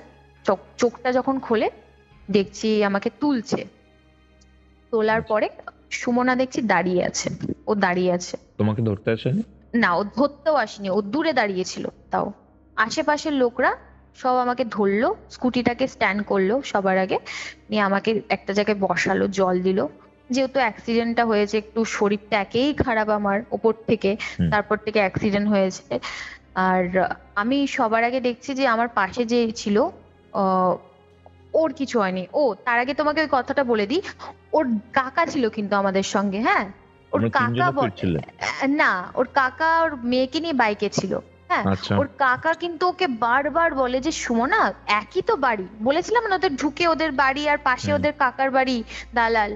তো ওই বাড়িটা ওদের একই মানে এরিয়ার মধ্যে, কিন্তু সেপারেট করা, ওরা আলাদা থাকে। তো ওর মেয়েকে নিয়ে এসেছিল ঠাকুর, আমরা দেখেছিলাম। তো কাকু বলে যে সুমনা তুই বাড়ি চলে চল আমাদের সঙ্গে, আমরাও তো বাড়ি যাচ্ছি, তাহলে প্রিয়াঙ্কাকে তোকে ছাড়তে হবে না। আমি ওকে বলেছিলাম যে আমি তোকে ছাড়তে যেতে পারবো না, এখান থেকে কোনো একটা ইয়ে করে দেবো, অটো বা টোটো করে দেবো। কাকার তো সাথে গেল তখন? হ্যাঁ, না, ও কিছুতেই কাকার সাথে গেল না, বলছে না আমি প্রিয়াঙ্কার সাথেই যাব, আমি তোমাদের সাথে যাব না। ও কিছুতেই গেল না। এবার আমি ভেবেছি ও যেহেতু আমার সাথে এসেছে, ও হয়তো খারাপ ভাববে, ওর কাকার সাথে চলে গেলে হয়তো খারাপ তারপর ভাববে। অ্যাক্সিডেন্ট আমি অ্যাক্সিডেন্ট হয়েছে? হ্যাঁ, তারপরে হলো অ্যাক্সিডেন্টটা, ওর কাকা বেরিয়ে গেছিল, ও ওকে, তারপরে তখন তোমরা অ্যাক্সিডেন্টটা। তোমরা হ্যাঁ, তখন একা ছিলে? হ্যাঁ, তখন একা ছিলাম। তারপরে হলো অ্যাক্সিডেন্টটা, যাই হোক আমাকে তুললো, তুলে পরে আমার হাঁটু থেকে গড় গড় করে রক্ত বেরাচ্ছে, জাস্ট গড় গড় করে রক্ত বেরাচ্ছে, হাত ফাত ছুলে গেছে। মাথায় কিছু হয়নি, লাকিলি মাথা আমার হেলমেট পরানো ছিল, মাথাটা বেঁচে গেছে। আর মা হয়তো সব সময় ঠাকুরকে ডাকে, মায়ের ব্লেসিং এর জন্য হাইওয়েতে পড়েছি, ওরম গাড়ি যায়নি, নাহলে ওই দিনকে আমার একদম শেষ, স্পট ডেট হয়ে যেত। পুজোর টাইমে বুঝতেই পারছো, একদম র্যান্ডামলি গাড়ি চলে। যাই হোক আমাকে তুললো, সুমনা দূরে দাঁড়িয়ে রয়েছে। আমি ওই চোখ খুলে অবস্থায় আমি সবার আগে দেখছি আমার বান্ধবী কিরকম আছে। ও দূরে দাঁড়িয়ে বলছে প্রিয়াঙ্কা তুই ঠিক আছিস, শুধু এটুকুই বলেছে। আমি বললাম আমি ঠিক আছি, তুই কেমন আছিস, তুই ঠিক আছিস তো, তোর কোনো জায়গায় লাগেনি তো? বলছে না আমার কোনো জায়গায় লাগেনি, তবে আমার পাটা একটু মোচ খেয়েছে, আমার মনে হচ্ছে আমি হাঁটতে পারবো না, ওর পায়ে মোচ খেয়েছে বলছে, ওর পায়ে লেগেছে। আমি বললাম চল ডাক্তারের কাছে চল। তো আমাকে সবাই বলে যে নিয়ে যাচ্ছি আমরা, পাশেই আমাদের সিটি মেডিকেল বলে একটা জায়গা রয়েছে যেখানে ওষুধের দোকান আর কি, ড্রেসিং ওয়েসিং করানো হয়। তো ওখানে আমি যাই, আমাকে সবাই বলে, বাট আমি কারোর হেল্প নিইনি। আমার বললাম যে আমার স্কুটি আছে, আমি চলে যেতে পারবো, শুধু স্কুটিটা একটু স্ট্যান্ড করিয়ে দিন, আমি একটু দাঁড়াই জল টল খেয়ে। আমি স্কুটি চালিয়ে পা দিয়ে গল গল করে রক্ত বেরাচ্ছে, ওই নিয়ে আমি আমার বান্ধবীকে নিয়ে যাই আমি ইয়েতে ড্রেসিং করাতে। ওখানে যাই, আমার ওখানে দুটো স্টিচ পড়ে, পাথর ঢুকে গেছিল বুঝলে। হ্যাঁ, দুটো স্টিচ পড়ে। ওই মায়ের সাথে তার আগে 15 মিনিট আগে আমার কথা হয়েছে, মা আমাকে বলেছিল মিষ্টি নিয়ে আসবি মামন, কিন্তু মনে করে মিষ্টি তো উঠে গেল মাথায়, মিষ্টিটা তার মানে বেসিক্যালি একটা মুখ দেখেছিলে যার জন্য অ্যাক্সিডেন্টটা হয়, আর সেই সময় তোমার বন্ধু তোমার পেছনে রয়েছে। হ্যাঁ, আর একটা মানে যখন দেখছো তোমার কাছের বান্ধবী, যে কেউ আশেপাশের লোক যখন আমাকে ধরতে এসছে, আমার বান্ধবী কিন্তু আমাকে ধরতে আসেনি, এটা একটা অদ্ভুত ব্যাপার নয়? এক্স্যাক্টলি। তো ওর পায়ে নাকি প্রচন্ড মোচ লেগেছে। তুমি বাড়ি ছাড়তে গেলে আবার ওকে? না, ওকে বাড়ি ছাড়তে তো যেতে পারিনি। আমি ওকে বলি যে তোকে আমি এখান থেকে টোটো করে দিচ্ছি, তুই টোটো করে বাড়ি চলে যা। তো ও বলে যে ঠিক আছে তোকে আর যেতে হয় না। আমি স্কুটি করে, আমি নিজেই একা আবার স্কুটি চালিয়ে বাড়ি এসেছি, জানো না, একা নিজে স্কুটি চালিয়ে আবার বাড়ি এসেছি। বেশি দূর ছিল না অবশ্য আমার বাড়ি ওখান থেকে, 5-7 মিনিট লাগে যেতে। তো আমি ওখান থেকে স্কুটি চালিয়ে বাড়ি এসেছি। বাড়িতে মা যখন ব্যান্ডেজ দেখে, মা তো মানে ওখানেই অজ্ঞান হয়ে যাবে, কি হয়েছে কি হয়েছে হ্যান ত্যান। বাবা তো মানে বাবার আমার থেকে আবার গাড়ির ওপরে, তুই আমার গাড়িটা নষ্ট করে দিয়েছিস, ভেঙে দিয়েছিস। আমি বললাম দাঁড়াও, আমার লেগেছে, এইটা দেখতে পাচ্ছ না? মা কাঁদছে, তুমি আমার গাড়ি নিয়ে পড়েছো, তুমি কিরকম টাইপের নিয়ে? বাবা বলছে না না আমি ওরকম বলছি না, আমি বলতে চাইছি তোর গাড়িতে খরচ হয়েছে ঠিক আছে, কিন্তু তুই কেমন আছিস বল। তো যাই হোক পাল্টি খেয়ে গেল। বাট মা অনেকটা কান্নাকাটি শুরু করে। আমি বলে কেঁদো না, আমার কিচ্ছু হয়নি, দুটো স্টিচ পড়েছে, ওষুধ দিয়েছে, আর টক মিষ্টি গুলো না খেতে বলেছে, খাবার দাবারটা একটু রেস্ট্রিকশনে, যেহেতু পেকে যাওয়ার চান্স থাকে, সেলাইটা কিছু মানে শুকিয়ে গেলে সেলাই কাটতে যেতে হবে। মানে বেসিক্যালি ভুগছো তুমি? হ্যাঁ, বডিতে পেন, দুর্গাপুরের সময় কি ওই বডিতে পেন, ইউরিনেশনের পেন এসব ছিল, সব ছিল? না, দুর্গাপুজোর সময় অতটা আমি ফিল করিনি, কারণ আমি কবচ তাবিজ ওগুলো দিয়ে। হ্যাঁ, কবচ তাবিজ, তারপরে আমি ডাক্তারও দেখিয়েছিলাম, ইউরিনের ব্যথাটাও অনেকটা ঠিক হয়ে গেছিল আমার, অতটাও ছিল না। তো যাই হোক, দুর্গাপুজোটা তো আমার দুর্দান্ত গেল। টিভিতে দেখে আমি দুর্গাপুজো আর পিৎজা খেতে খেতে বাড়িতে দুর্গাপুজো দেখেছি। এরপরে কি হয়, তুমি অফিস জয়েন করলে তাই তো? দুর্গাপুজোর এই সিনটা হলো, তোমার দাদার বিয়ে হলো, তারপর তুমি অফিসে জয়েন করলে। হ্যাঁ, দাদার বিয়ে কমপ্লিট হলো, এবার আমি অফিসে জয়েন করি। যাই হোক, অফিস মানে আমার বাড়ি থেকে একদমই কাছে, বেশি দূর নয়। তবে অফিস যেতে একটা মানে ঘুরিয়ে যায় না, আমি একটু শর্টকাট রাস্তায় যে যাই, যেটা আমাদের একটু ভেতর দিয়ে যেতে হয়, মানে একটা ছোট গলি, একটু অন্ধকার রাস্তা। আমার অফিস ছিল, টাইমিংটা বলে দিই, আমাকে 9:45-এ ঢুকতে হতো, 7টায় আমার শিফট শেষ হতো। আমি একটা মানে কি বলবো, কল সেন্টারে জব করতাম ওখানে। তো অফিস প্রথম প্রথম ভালোই যাই, খুব এক্সাইটেড, চাকরি করব, বাড়ি থেকে আর কি প্রিপারেশন নিই সবকিছু। অফিসে ভালো ফ্রেন্ডস হয়, অনেক নতুন নতুন অফিসে যা হয়ে থাকে। এবারে অফিসে কাজ করতে করতে মানে আমাদের যে ওয়াশরুম, মানে অফিসের একটু স্ট্রাকচারটা দিয়ে দিই, তাহলে বলতে আমার সুবিধা হবে, বুঝলে। অফিসটা আমাদের হচ্ছে 4টে ফ্লোর, আমরা টপ ফ্লোরে কাজ করি। তো এবার ঢুকতেই দুটো অফিসটা না আমাদের সেম সেম বিল্ডিং, একদম ইকুয়ালি সেম দেখতে, হয়তো দুর্গাপুর থেকে যারা শুনছে তারা হয়তো জানবে, দুটো সেম বিল্ডিং। ঢুকতেই একদম সামনে একটা জিওর বিল্ডিং, আর এই সাইডে হয়েছে তোমার হচ্ছে ফিউশন। আমি অ্যাকচুয়ালি ফিউশনে কাজ করতাম। তো ফিউশনের টপ ফ্লোরে মিশোর ছিল, থার্ড পার্টি, তো মিশোতে আমি যাই হোক কাজ করতাম ওখানে। তো এবারে অফিসে আমার কাজ করতে করতে অফিসে আমার সঙ্গে এবার ইনসিডেন্ট শুরু হতে থাকে। পুজোটা শেষ হয়ে গেল, দাদার বিয়ে শেষ হয়ে গেল, এবার শুরু হয়ে গেল আমার সঙ্গে এর পরের যে ঘটনাগুলো, সেগুলো আমার সঙ্গে আরো মানে স্টেপ বাই স্টেপ না আরো বেশি মানে কঠিন হতে শুরু করলো। আগেরটা তো ইনিশিয়াল ঘটনাগুলো ছিল। আগেরটা জাস্ট দেখতাম, ফিল করতাম, শরীরে একটু যন্ত্রণা হতো, ডাক্তার দেখিয়ে যাই হোক ঠিক হয়ে গেছি মোটামুটি অনেকটা। কিন্তু এরপরে যে ঘটনাগুলো ঘটেছে কৌস্তব, এগুলো আমি তোমাকে বলছি জাস্ট গায়ে কাটা দিয়ে যাবে। যাই হোক, শুরু হয় অফিস আমার। অফিসে খাওয়া দাওয়া করি, লাঞ্চ টাইমে একদিনকে ঘটনা হয়েছে। খাওয়া দাওয়া করি দুপুরবেলার দিকটা কাজ টাজ করার পরে আমার অফিসের যে ম্যানেজার আছে, আমার স্যার, উনি আমাকে ডাকে তার কেবিনে, একটা দরকারে ডাকে। তো ওনার সাথে আমি কথা বলছিলাম, এরকম ওনার যে টেবিলটা ছিল, ওনার সিস্টেমটা, ওনার ডেস্কের আমি পাশে দাঁড়িয়েছিলাম আর উনি চেয়ারে বসেছিল। তো ওনার সঙ্গে আমার কনভারসেশন হচ্ছে, আমি কথা বলছি একটা টপিক নিয়ে। কথা বলতে বলতে আমি তোমাকে বলি, আমি একটা মানে টপ পরেছিলাম, জিন্স পরেছিলাম, একটা টপ পরেছিলাম, আর ভেতরে যে মেয়েদের ইনারটা হয়ে থাকে, ফট করে না মনে হলো কেউ ইনারটা আমাকে নিচ থেকে খুলে দিল, জাস্ট নিচে নেমে এসছে ইনারটা ভেতর থেকে। আমি মানে আমি আশেপাশে আমার না চোখটা জাস্ট আমি অবাক হয়ে গেলাম, কে মানে শকড, আমি জাস্ট শকড, কেউ খুলে দিল। এবার স্যারের সাথে কথা বলছি, আমি কিছু করতেও পারছি না ওই মোমেন্টে, খুলে দিল। আচ্ছা আচ্ছা। আর বারবার না একটা নিঃশ্বাস আমি পাচ্ছি, সাইডে ঘুরে বেড়াচ্ছে, পাইচারি করছে আমার চারিদিকটা, পাইচারি করছে। এটা কি দিনের বেলায় হয়েছে নাকি? হ্যাঁ, দিনের বেলায় হয়েছে। দিনের বেলা মানে দুপুর দিকটা, ভর দুপুর বেলাটা যেটাকে বলা হয়, দুপুর বেলাটা এনারটা খুলে দিল। আর একটা কিরকম মানে নিঃশ্বাস, একটা চারিদিকে এসি চলছে আর আমি ঘামছি। এইসব কর্পোরেট সেক্টরে তো তোমার সেন্ট্রাল এসি থাকে, স্ট্রং ভীষণ, আমি রীতিমতন ঘামছি। আমার স্যার আমাকে বললো, হোয়াট হ্যাপেন্ড প্রিয়াঙ্কা, কি হয়েছে তোমার, এরকম ঘামছো কেন? নাথিং স্যার, আমি একটুখানি ওয়াশরুম যাবো, ক্যান আই লিভ? তো স্যার বললো, হ্যাঁ শিওর শিওর শিওর শিওর। তো যাই হোক, আমি ওখান থেকে দৌড়ে ওয়াশরুম যাই, জাস্ট আমি ইতি উতি তাকাই না, আমি দৌড়ে ওয়াশরুম যাই। সবার আগে আমি আমার নিজের ড্রেসটা ঠিক করি, জল টল মুখে দিই, জাস্ট আমি আয়নার সামনে দাঁড়িয়ে আমি ভাবছি কি হলো আমার সঙ্গে এটা। মানে একটু হলো তোমার সম্মান চলে যেত ওই জায়গাটাতে। ইনারটা খুলেছে, যদি জামাটা খুলে দিত আমি মুখ দেখাতে পারতাম কোনোভাবে, বলো? এইরকমটা ঘটনা মানে কিভাবে যে হয়েছে দিনের পর দিন আমার সাথে। যাই হোক, ওইটা ঘটনাটা ঘটলো, নিজের মধ্যে সবকিছু, কিন্তু নিজের মধ্যে, কাউকে বলিনি আমার সাথে যে দিনের পর দিন ঘটনা ঘটছে। বাড়ি যাই, আবার একদিনকে অফিসে আসি, আর একদিনকে আবার ঘটনা ঘটে এরকম।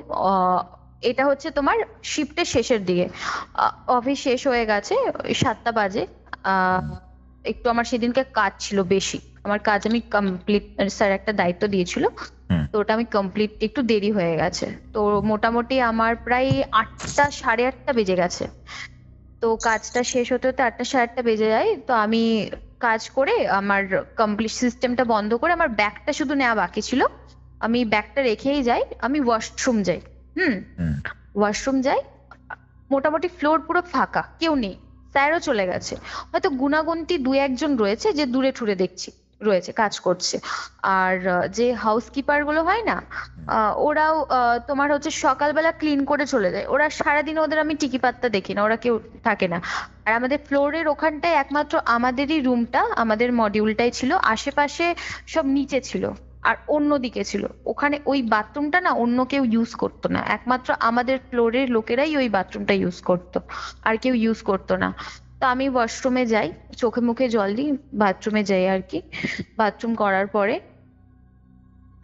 বাথরুমটা কিরকম বলতো, একটা দরজা, তারপরে 2টো আয়না, 2টো ভ্যাসিন রাখা রয়েছে, তার ভেতরে একটা বাথরুম, যেটা 2 সাইডে 2টো কোমোড রাখা রয়েছে। ওখানে দরজাটাকে লক করে দিয়ে দিয়েছে। মানে বুঝলাম না। বাথরুম করার পর আমি খুলবো, বাইরেরটা নয় কিন্তু ভেতরের দরজাটা বলছি, খুলতে আর পাচ্ছি না, কে যেন লক করে, হ্যাঁ লক হয়ে গেছে। খুলেই যাচ্ছি, খুলেই যাচ্ছি, মানে এরকম টান দিচ্ছি, খুলছে না। আর আমি এতটাই বোকা, আমি ফোন রেখে দিয়ে, আমি বললাম না ব্যাগ ট্যাগ রেখে দিয়ে চলে এসেছি, আমি ফোনও নিয়ে আসিনি। চিৎকার করছি, ডাকছি, কেউ আছে, কেউ আছে, দরজাটা খোলো খোলো। এবার ভেতরে না সাংঘাতিক সিচুয়েশন, সাংঘাতিক মানে সাংঘাতিক সিচুয়েশন, দরজা লাগিয়ে দিয়েছে। আমার তো মানে চিৎকার করে করে আমার গলার আওয়াজ আর বেরাচ্ছে না, ডেকে যাচ্ছি, ডেকে যাচ্ছি। তারপরে আমি মানে ভয়, শিব ঠাকুরকে খুব মানি, ঠাকুরের নাম নিচ্ছি, ঠাকুর প্লিজ দরজাটা খুলে দাও, নাহলে আমাকে সারা রাত থাকতে হবে। আর ওই যে বললাম হাউসকিপাররা তো সকালে কাজ করে চলে যায়, ওরা সারাদিন আসে না, পরের দিনকে সকালবেলাতে।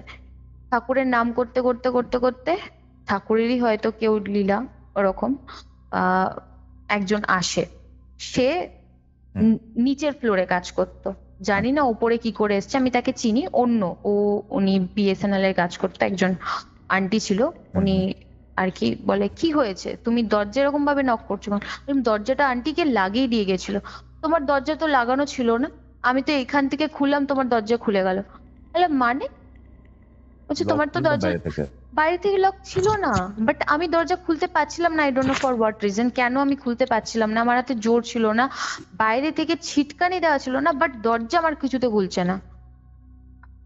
যাই হোক, আমি ওনার সাথে আর বেশি কথা বলি না, আমি জাস্ট থ্যাংক ইউ জানি, আমি দৌড়ে কেবিন থেকে আমার নিয়ে আমি বাড়ি চলে আসি। আমি পুরো সিচুয়েশন গুলো আমি ভাবি যে কি হচ্ছে আমার সাথে। হয়ে গেল একটা ঘটনা, এরপরে আবার ঘটনা শুরু। একদিনকে অফিস থেকে বাড়ি এসেছি, প্রচন্ড টায়ার্ড, শরীর আবার শুকিয়ে যাচ্ছে কৌস্তব, আবার রোগা হয়ে গেছি, মানে গন্ধ ফন্ধ তো পেতাম না, ও ছেড়ে দাও, খাওয়া দাওয়া তো আমার বন্ধই ছিল পুরো, ওটা খাওয়া দাওয়া বন্ধ হয়ে গেছে। বাট ওই খাবারগুলো যেগুলো পছন্দ করতাম না, মাটন, ওগুলো খেতে শুরু করে দিই, মাছ টাছ, হ্যাঁ, কিন্তু ওই গন্ধ পেতাম না খুব একটা খাবারের, খেতে হচ্ছে খেতাম, খেতে ভাল লাগতো, গন্ধ পেতাম না, স্মেলটা পেতাম না, আর ওই ধূপকাঠি এসবের গন্ধ এগুলোও পেতাম না। তো যাই হোক, একদিনকে অফিস থেকে বাড়ি আসি, বাড়ি এসে আমি আমার নিজের রুমে আর কি বসে আছি, মা চা ঠা করে দেয়। তো মা পাশে মনে হয় কোনো আন্টির বাড়ি গেছিল, ঘরে আমি একাই ছিলাম। তো ঘরে একা ছিলাম, ঘরের রুমে শুধু নাইট বাল্বটা জ্বালিয়ে রেখেছি আর বারান্দার লাইটটা জ্বলছে, ঘরটা অন্ধকার করে, মাথাটা ব্যথা করছিল, শুয়েছিলাম। হয়তো বিশ্বাস করবে কিনা জানি না,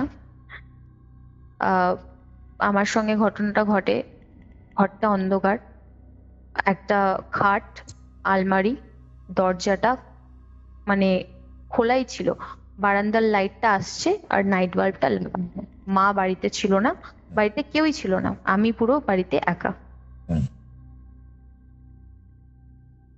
খাটের নিচ থেকে একটা সাউন্ড পাই, একটা শব্দ পাই। শব্দটা তোমাকে কি বলবো, খুব মানে হয় না যে একটা হাঁপিয়ে গেলে একটা নিঃশ্বাসের আওয়াজটা,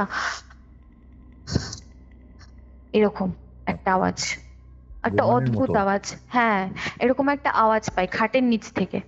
আচ্ছা আচ্ছা। আওয়াজটা তো পাই, হুম। তার সাথে আমার চুলের মুঠি ধরে আমাকে বসিয়ে দেয়, আর পিঠের মধ্যে ঠাস করে একটা গরম আগুনের, একদম কি বলবো, মানে হাত, যেটাকে হুম, বলে হুম, হাত, আমি ওটা বুঝতেই পেরেছি, পুরো হাত হুম, হুম। পিঠের মধ্যে একদম থাপ্পা দেয়, মানে চুলের মুঠি ধরে আমাকে বসিয়ে দেয়, পিঠে একটা থপ করে দেয় থাপ।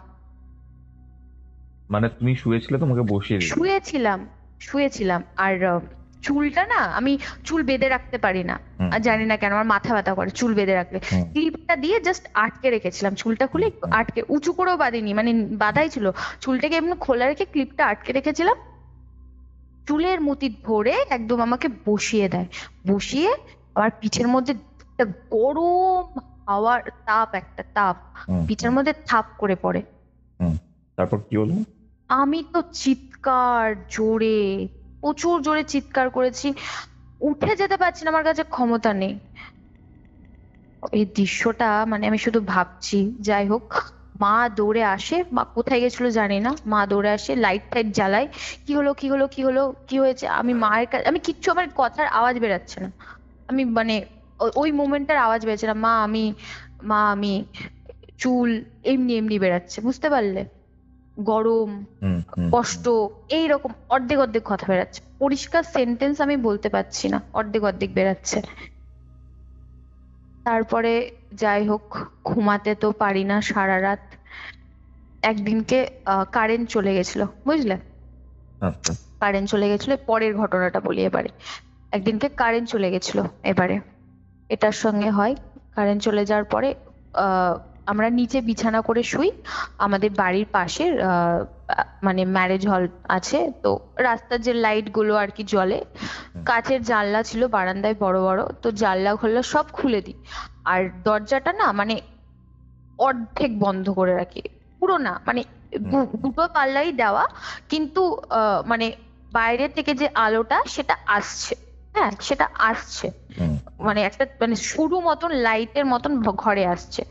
কারেন্ট চলে গেছে, জানলা টাল্লা সব বন্ধ, খোলা রয়েছে, ওই যে শুয়ে রয়েছে, আমি মা বাবা শুয়ে রয়েছে নিচে, বিছানা করে শুয়ে রয়েছি, প্রচন্ড গরম। যাই হোক, হুম, এপাশ ওপাশ ফোন ঘাটছি, ঘুম আসছে না, ফোন ঘাটছি, ঘুম আসছে না, এদিক ওদিক তাকাচ্ছি, ভাল লাগছে না, আর ঠাকুরের নাম করেই শুই, কিন্তু কোনো কাজের নয়। যাই হোক, তারপরে এদিক ওদিক শুতে শুতে প্রায় পৌনে দুটোর কাছাকাছি বাজে, দুটো, হ্যাঁ পৌনে দুটোর কাছাকাছি বাজে, ফোনটা রেখে, মানে মায়ের দিকে শুয়েছিলাম পাশ করে ফোন ঘাটতে ঘাটতে, ফোনটা রেখে এই সাইডে, আমার সাইডে ফোনটা রেখে, এইদিকে মায়ের উল্টো দিকের কথা বলছি, রেখে আমি চোখটা বন্ধ করতে যাব, জাস্ট বন্ধ করতে যাব। এবার তোমাকে যেটা বললাম, হুম। দরজাটা আমার কিন্তু পুরো দেওয়া নেই, দরজাটা আমার হাফ দেওয়া, দুদিক আমাদের দরজাটা, মানে বাড়ির দরজা না দুটো পাল্লা, একটা পাল্লা নয় দুটো পাল্লা, মাঝখান থেকে পুরো সরু মতন বাইরের আলোটা আসছে ঘরে, হুম। ওইখানে দেখতে পাচ্ছি আলো আসছে ওপর থেকে, নিচটা পুরো অন্ধকার হয়ে গেছে, নিচটা পুরো অন্ধকার হয়ে গেছে, কেউ যদি দাঁড়িয়ে থাকে তখনই কিন্তু অন্ধকারটা হয়, বা বসে থাকে, দাঁড়িয়ে থাকলে পুরোটাই অন্ধকার হয়ে যেত, কেউ যদি বসে থাকে, ঠিক ওটা আমার পুরো মাথার সামনে ছিল দরজাটা, দেখছি এরকম কেউ বসে রয়েছে, ওপর দিয়ে আলো আসছে, বসে থাকে যেরকম একটা মানুষ, কালো, মানে ছায়া মতন, হুম। ওই জায়গাটা পুরো কালো হয়ে গেছে, ছায়া মতন বসে রয়েছে, হ্যাঁ, আর ওই যে ওই হাঁপানোর একটা নিঃশ্বাস, ওটা হুম। এরকম, হ্যাঁ এরকম একটা নিঃশ্বাস, আমি দেখে ঝেড়ে মেরে এক লাফ দিয়ে মা বাবার মাঝখানে, এক লাফে, ওরে বাবারে বাবারে চিৎকার করে মা, তারপরে ফোনের ফ্ল্যাশ অন করে কি হয়েছে কি হয়েছে কি হয়েছে, বললাম, মা আমি ওখানে কি একটা দেখলাম, আমি আমি পারছি না মা থাকতে, আমি আমি আর বাঁচবো না, আমার আমার শরীর খারাপ করছে। তারপরে সাথে সাথে জল খাওয়াই, যাই হোক ঠাকুরের নাম ঠাম করে এরকম ভাবে প্রচন্ড মানে কথাবার্তা আটকে যাচ্ছে, জড়িয়ে যাচ্ছে। তারপর থেকে না আমি কথাবার্তা কারোর সাথে আমি বলতেই পারতাম না।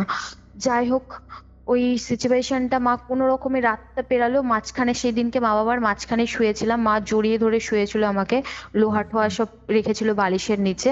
আর ও মাদুলি আমার হাত দিয়ে খুলে কোথায় হারিয়ে পড়ে গেছে, ওটা তো বলতেই ভুলে গেছি। মাদুলি নেই আমার হাতে, কিন্তু মাদুলি পড়ে গেছে। তারপরে যাই হোক লোহা টোহা আর কি রাখে। হুম। সেই রাতটা কোনো রকমে কাটে, ঘুম তো হয় না, চোখটা বন্ধ করে জাস্ট মাকে জড়িয়ে ধরে শুয়ে রয়েছি। পরের দিন সকালটা হয়, সেই ঘটনাটা ঘটলো। পরের দিন কোনো রকমে সকালটা হয়। তারপরে হচ্ছে তোমার এইবারে আমার বাড়িতে এবার অ্যাক্টিভিটি শুরু হয় আরো ভয়ানক। ওটা তো হলো রোজ হুম। রোজ সকালবেলাতে, তুমি বিশ্বাস করবে না কৌস্তব, আমার দুটো পায়ের থাই জাস্ট যন্ত্রণায় ছিঁড়ে যেত। যন্ত্রণায়, যন্ত্রণা কাকে বলে, আমি না গামছা বেঁধে রাখতাম, দুটো পায়ে না গামছা বেঁধে রাখতো তো টাইট করে, এত যন্ত্রণা প্রত্যেক দিন প্রত্যেক দিন। আর যন্ত্রণাটা ঠিক হতো ওই মানে ভোরবেলার দিকে, যন্ত্রণাটা ভোরবেলার দিকে হতো, চোখটা খুলতো, মানে সারা রাত মনে হয় কেউ আমার শরীরের সঙ্গে অত্যাচার করে গেছে, সারা রাত সারা রাত। ওকে, ওকে। দুটো পা একদম যন্ত্রণায় ছিঁড়ে যেত। আর শরীরের মানে চারিদিকে দাগ তো দিয়ে পরের দিন তো মিটে যাবে, দাগটা তো একটা টাইমে তো চলে যাওয়ার কথা। হুম, দাগ কিন্তু আমার যেত না, দাগ আমার যেরকম সেরকমই দাগ, আরো আরো আরো জায়গার দাগ, আরো জায়গায় দাগ, আরো জায়গার দাগ। নখ কিন্তু আমার হাতে নেই, তারপরেও আমার সারা শরীরে দাগ। এটা হলো একদিনকে শুই মায়ের সাথে, কটা বাজে তখন, প্রায় 3:30-এর কাছাকাছি বাজে, বুঝতে পারলে। অ্যাজ ইউজুয়াল ফোন টোন ঘাটি, ঘুম তো জানলা দিয়ে পালিয়ে গেছে, বাথরুম যাই, বাথরুম থেকে এসে ফোনটা রাখি, ফোনটা রাখার পরে শুই। লাইটটা, নাইট বাল্বটা মা জ্বালিয়ে রাখতো ওকে। আমার জন্য। ওই দিনকে বাবা ছিল না, হুম। আর দাদা ছিল পাশের রুমে, আমি আর মা শুয়েছিলাম। হুম। হট করে দেখছি আমি সত্যি কথা বলতে একটু খোলামেলা শুতেই পছন্দ করি। হ্যাঁ, গরমকাল খোলামেলা শুতেই পছন্দ করি। মা ছিল যাই হোক, তো আমি ম্যাক্সি পরে শুয়েছিলাম। হুম। তো হট করে দেখছি আমার ম্যাক্সিটা না আমার তুলে আমার বুকের অবধি চলে এসছে, বুক আচ্ছা, অবধি, আচ্ছা। বুক অবধি চলে এসছে, মানে ম্যাক্সিটা পুরো বুক অবধি চলে। আমি কিন্তু খোলামেলা শুতে পছন্দ করি, মানে আমি ভেতরে কিন্তু কিছু পরে নেই, ওপেনলি বলছি তোমাকে। হ্যাঁ, ওকে, ওকে। বুক অবধি আমার চলে এসছে পুরো ম্যাক্সিটা, হুম, হুম, হুম, একদম পুরো বুক অবধি। হুম। তারপরে আমি সাইড করে শুয়েছিলাম, আমি মানে নর্মাল শুয়ে পড়লাম। খাওয়ার জন্য তো হতে পারে। হাওয়া, একটা ফ্যানের হাওয়াতে কি ম্যাক্সি পুরো বুক অব্দি উপরে চলে আসবে? তুমি আমাকে বলো, এটা সম্ভব? হুম, হুম। পুরো সম্ভব এটা? পুরো বুকের অব্দি ম্যাক্সিটা আমার উঠে এসছে। একটা ফ্যানের হাওয়াতে কখনো উঠবে কত দূর তুমি আমাকে বলছি? একটা মানুষ যদি নর্মালও ঘুমায়, তার যদি জামা ওঠে হার্ডলি পায়ের ওপর অব্দি, কোমর অব্দি। হ্যাঁ, আমিও শুই, যে যারা পরে আর কি ম্যাক্সি, তারা হয়তো বুঝবে, মেয়েরা বেশিরভাগ। তো যারা পরে তো তাদের হয়তো শুতে গেলে জামা কাপড় ওঠে, কিন্তু পুরো বুক অব্দি মানে গলা অব্দি আমার ম্যাক্সিটা, মানে একটু হলে পুরো খুলে যাবে, এরকম যে আমি পুরো একদম নেকেট হয়ে যাব, পরিষ্কার কথা, বুঝলে। মা কিন্তু, আমার মায়ের খুব ডিপ ঘুম, বুঝলে, তো মা পুরো ঘুমাচ্ছে গভীরে। হুম। সারা রাত আমার সঙ্গে মানে ওই অবস্থা, আমি কিছু বলতে পারছি না, না মাকে ডাকতে পারছি না কিছু। আমার চোখ দিয়ে টপ টপ করে জল পড়ছে, হুম। অসহ্য ব্যথা, অসহ্য ব্যথা কৌস্তব, অসহ্য ব্যথা, শরীরে ভারী, মনে হয় কেউ 25-30 কেজির একটা চালের বস্তা, মানে তাও কম হবে, আরো বেশি হবে মনে হয়। তোমার কি ওই, ফিল হচ্ছিল বেসিক্যালি? সত্যি কথা বলতে কি বলতো, হুম। বাথরুমের জায়গায় অসহ্য ব্যথা, অসহ্য ব্যথা হচ্ছিল, অসহ্য ব্যথা হচ্ছিল বাথরুমের জায়গায়। হ্যাঁ, আমার ওটা তো পরে আমি বুঝতে পারি, আফটার অল দেখো কলেজ কমপ্লিট হয়েছে, অতটাও ছোট নই আমরা, হুম হুম বুঝতে পারি কোনটা কোন জিনিস। হুম পুরো সেক্সুয়ালি ভাবে আমার সঙ্গে সারা রাত অত্যাচার করা হয়েছে, এরকম চুলের মুঠি, চুলের মুঠি এরকম ভাবে আমাকে টেনে টেনে টেনে টেনে হিচড়ে, চুলের মুঠি, হাতের গুলো নখের দাগ, হাতে আমার নখের দাগ গুলো এখন নেই, অনেক জায়গায় আছে অবশ্য, এখনো কিছু কিছু দাগ রয়েছে যেগুলো ডিপ হয়েছে। নখের দাগ না, মানে নর্মাল কিন্তু নখের দাগ নয়, পুরো ডিপ চেরা চেরা একদম ফাঁক হয়ে যা ফালি, ওরকম ভাবে কিছু কিছু জায়গায় দাগ হয়ে দিয়েছিল। ওরকম সারা রাত আমার সঙ্গে অত্যাচার, মানে শরীরে ভারী একটা মানে চালের বস্তা কেউ চাপিয়ে দিয়েছে, আর জামাটা পুরো উপরে ওঠা। আমি মাকে ডাকতে চাইছি কিন্তু আমি মাকে ডাকতে পাচ্ছি না, মা আমার পাশে শুয়েও পারে, আমি মাকে ডাকতে পারছি না, আমি শুধু কাঁদছি আর ভাবছি সকালটা কখন হবে। আমি আর পাচ্ছি না, আমি হাঁপিয়ে গেছি, আমার শরীর ঘাম দিচ্ছে, ফ্যান চলছে প্লাস আমি তাও ঘামছি। আমি ওই করতে করতে আমি শুয়ে ঘুমিয়ে গেছিলাম সেদিনকে, চোখটা লেগে গেছিল, কতক্ষণ আর পারবো, হচ্ছে না, সম্ভব নয়, শরীর ছেড়ে দিয়েছে। তারপরে আমি শুয়ে পড়েছিলাম, সকালে উঠলো দেখলাম যখন মা জামাটাকে নিচে নামাচ্ছে তখন আমার চোখটা খুললো, ফট করে টেনে মেরে উঠলাম, তখন না শরীরে কেউ টাচ করলেও মনে হতো আমার ঘৃণা লাগতো, জাস্ট আমার মাও টাচ করলে, মানে মা টাচ করছে সেটাতে বাবা আমার ঘৃণা। মাকে বলছে তুমি কি করছো, এটা আমার জামা তুলছো কেন, তো তোর জামাটা তোলা ছিল, আমি জামাটা নিচে করলাম, তুই এরকম জামা তুলে শুয়েছিস কেন, তুই তো এভাবে শুস না। বললাম আমার ভাল লাগছে না, তুমি চলে যাও এখান থেকে, আমাকে শুতে দাও। যাই হোক ওই দিনটা গেল, শরীর তো পুরো শেষ। কেউ যদি ডাকতো সাইড থেকে দেখেছে প্রিয়াঙ্কা প্রিয়াঙ্কা, আমি শুনতে পাচ্ছি আমাকে ডাকছে কিন্তু আমি সাড়া দিতে পারছি না, ওই ক্ষমতা ছিল না। এটা একটা হলো। আর একদিনকে দুপুর বেলাতে এরকম খাওয়া দাওয়া হয়েছে, ওই দিনকে আমার ছুটি ছিল, বেসিক্যালি ছুটি ছিল। আমি এই ছুটির দিনকে বাড়িতেই থাকতাম, বাইরে আর বেরাতাম না, শরীর চলতো না, ও কাজ অফিস, ছুটির পর ছুটি কাটাতে কাটাতে শরীর আর চলছে না, অফিস যেতে পারছি না, অফিস যেতেও ভয় লাগছে, যদি অফিসে কিছু হয়ে যায় আবার ভয় লাগতো। তো যাই হোক বাড়িতে দুপুরবেলায় খাওয়া দাওয়া হয়েছে, বাবা একটা রুমে শুয়ে রয়েছে, আমি, দাদা ছিল না, দাদা ডিউটিতে গেছিল, আমি দাদার রুমটায় শুয়ে রয়েছি। আর মা মনে হয় বাইরে ছিল, হ্যাঁ মা বাইরে কোনো কাজ করছিল, ঝাড় দিচ্ছিল বা বাইরে কোনো কাজ করছিল, কোনো একটা কাজ ছিল, প্রেজেন্ট ছিল না ঘরে। আর দুপুরবেলায় না আমি মানে খাওয়া দাওয়ার পরে না আমার এত ঘুম তো হচ্ছে না, আমার সেদিনকে ঘুমটা না খুব ডিপ, একদম ঘুমের মধ্যে, কি বলে ওটাকে, বোবাই ধরা নাকি জাস্ট বলে, যাই হোক, হ্যাঁ স্লিপ প্যারালাইস।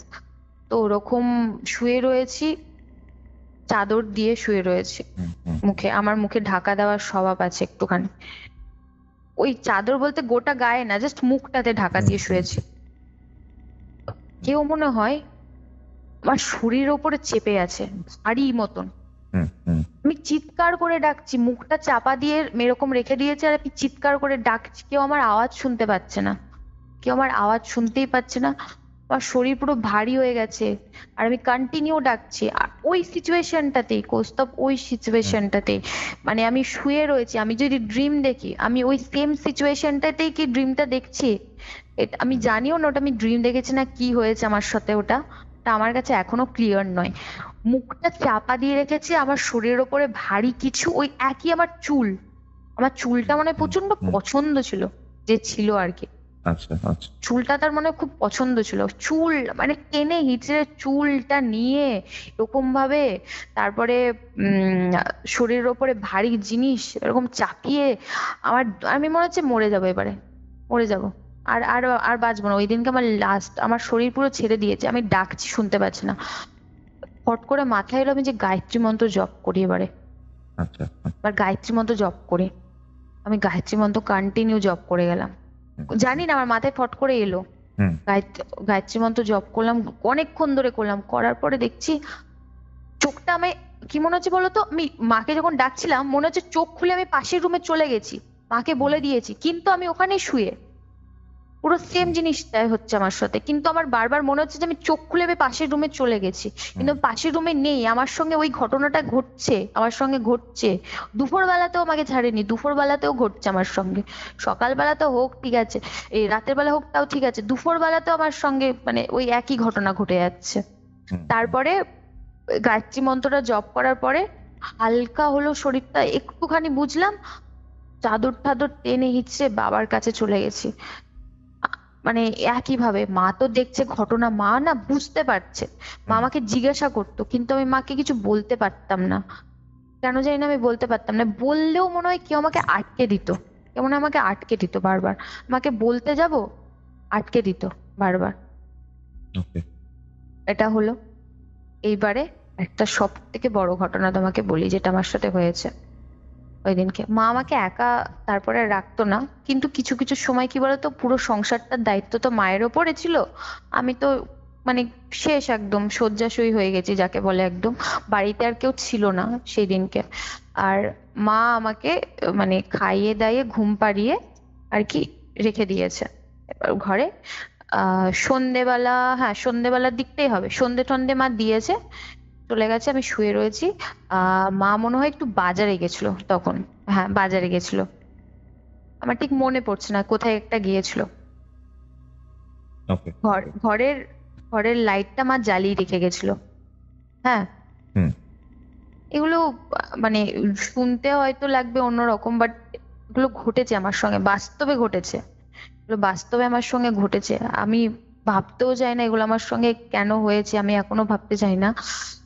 যাই হোক, প্রথমে হলো লাইটটা বন্ধ করলো, দরজাটা বন্ধ হলো হড়াম করে, আচ্ছা। দরজাটা বন্ধ হলো, হুম। লাইটটা, আমি বললাম মা তুমি এলে নাকি, আমি মাকে বলছি মা তুমি এলে, কোনো আওয়াজ নেই, লাইটটা বন্ধ হলো, দরজাটা বন্ধ হলো।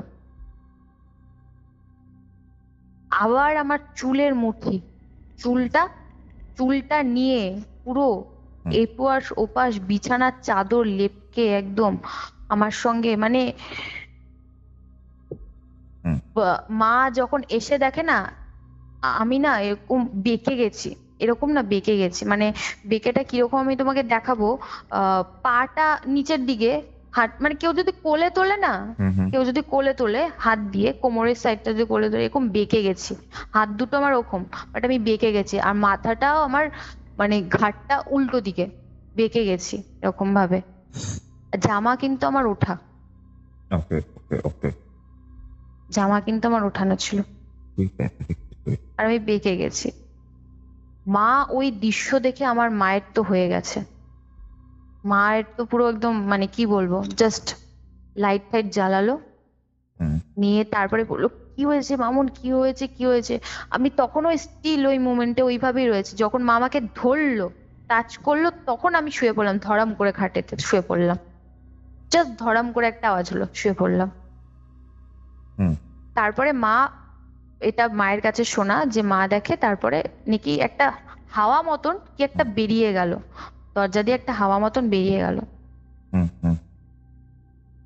আর মা সবসময় বলতো যে মামুন তুই কি মানে কোনো আমি পারফিউম ইউজ করতাম, কিন্তু তারপর থেকে আমি কোনো কিছু আর অত ইউজ কি আমার মাথায় কোনো থাকতোই না ওই জিনিসপত্র, এই কি সাজবো কি পরবো খাওয়া দাওয়া।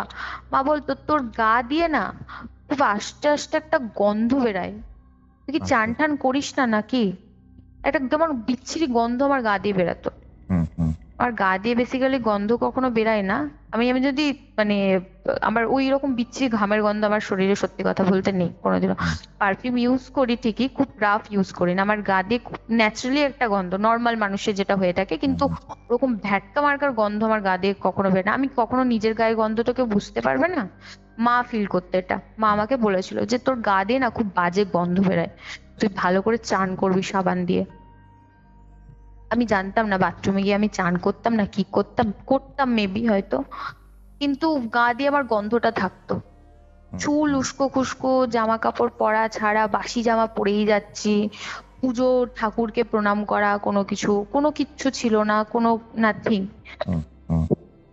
আর একটা ঘটনা ঘটে যেটা তোমাকে বলি এরপরে, ব্যাপারটা ঘটনাটা ঘটে আমার সঙ্গে একদিনকে এই হয় না যে রাতের একটা টাইম হয় যে টাইমটায় খারাপ টাইম বলে আর কি, নেগেটিভ এনার্জির ভাইবটা বেশি ভারে। হ্যাঁ 4:30। হ্যাঁ, ঠিক ওই সময় পৌনে চারটের কাছাকাছি। তো ফোন টোন ঘাটা হয়ে গেছে, ঘুমিয়েও গেছিলাম সেদিনকে, জলদি শুয়ে পড়েছিলাম। তারপরে আমি জানি না আমি কোথায় ছিলাম, কিন্তু আমার বাড়ির লোক আর কি, মা স্পেশালি মা আমাকে ঘুরে দেখছে, আমি বিছানাতে নেই।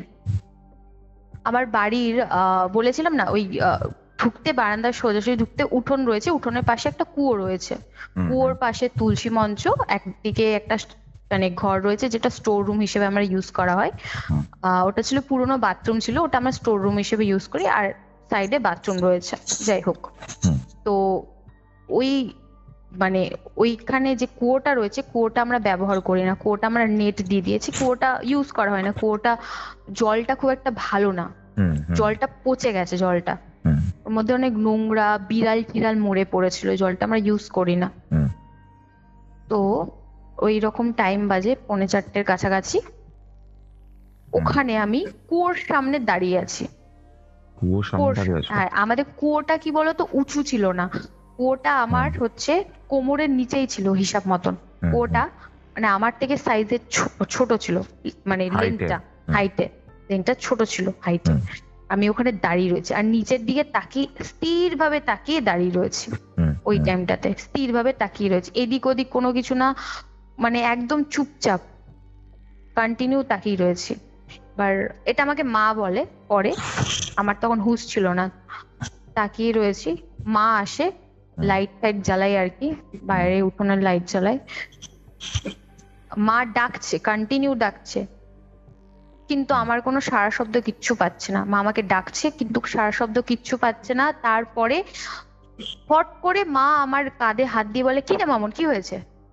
এরকম করে যখন বলে, তখন আমি থতমতে খেয়ে যাই। আমি তখন বলি, মা আমাকে এরকম, আমি পরিষ্কার সেন্টেন্স বলতে পারতাম না। মা আমাকে ডাকলো, এখানে ডাকলো, এরকম করে বলছি, ডাকলো, আমার চুল টানলো, কি কানে বললো, আসতে বললো এখানে, এরকম ভাবে। মানে বোঝাতে গেল যে আমাকে কেউ এসে আমার চুল টেনে কানের সামনে চুলটাকে এরকম করে রেখে কানে আস্তে আস্তে করে বললো ওখানে আসার জন্য। আমার মনে হয় এটার মানে এটাই দাঁড়ায়, বুঝতে পারলে? মানে আর্ধেক যেহেতু আমি বলছি ব্যাপারটা, ওখানে আমি গেলাম, ওইখানে মা দেখলো, দেখে যাই হোক আমি বলার পরে মা আমাকে, ওই হাঁটার তো ক্ষমতা নেই, কোন রকম করে বাবার মা মিলে আমাকে কোলে করে ঘরে নিয়ে গেল, চোখে মুখে জল দিল। সেন্সে ছিলাম না, ঘুমিয়ে গেছিলাম। তারপরে মা তারপরে জড়িয়ে আমাকে মানে ঘুমাইনি সারা রাত, জড়িয়ে ধরেছিল যাতে আমি আর না চলে যাই। আমি ওখানে, তোমাকে কুয়োর জলে ফেলতে চেয়েছিল হয়তো, মেবি কুয়োর জলে ফেলতে হয়তো আমাকে চেয়েছিল, মেবি কুয়োর জলে হয়তো আমাকে ফেলতে চেয়েছিল। তারপরে একটা সময় আমি ভাবি, কৌস্তব যে যন্ত্রণাটা আমি সহ্য করছি শরীরে, বাথরুমের জায়গা ব্যথা, থায়ে রেগুলার ব্যথা, পা গুলো গামছা দিয়ে বাঁধতাম প্রত্যেকদিন সকালবেলা উঠে। কেন? পারতাম না, পায়ে আমার এত অসহ্য ব্যথা, থায়ে প্রচন্ড হাত পা যন্ত্রণা, মানে বিষ যন্ত্রণা, স্পেশালি পায়ের থাই দুটো যন্ত্রণা করতো, আমি জানি না কেন, প্রচন্ড যন্ত্রণা করতো, প্রচন্ড ব্যথা করতো।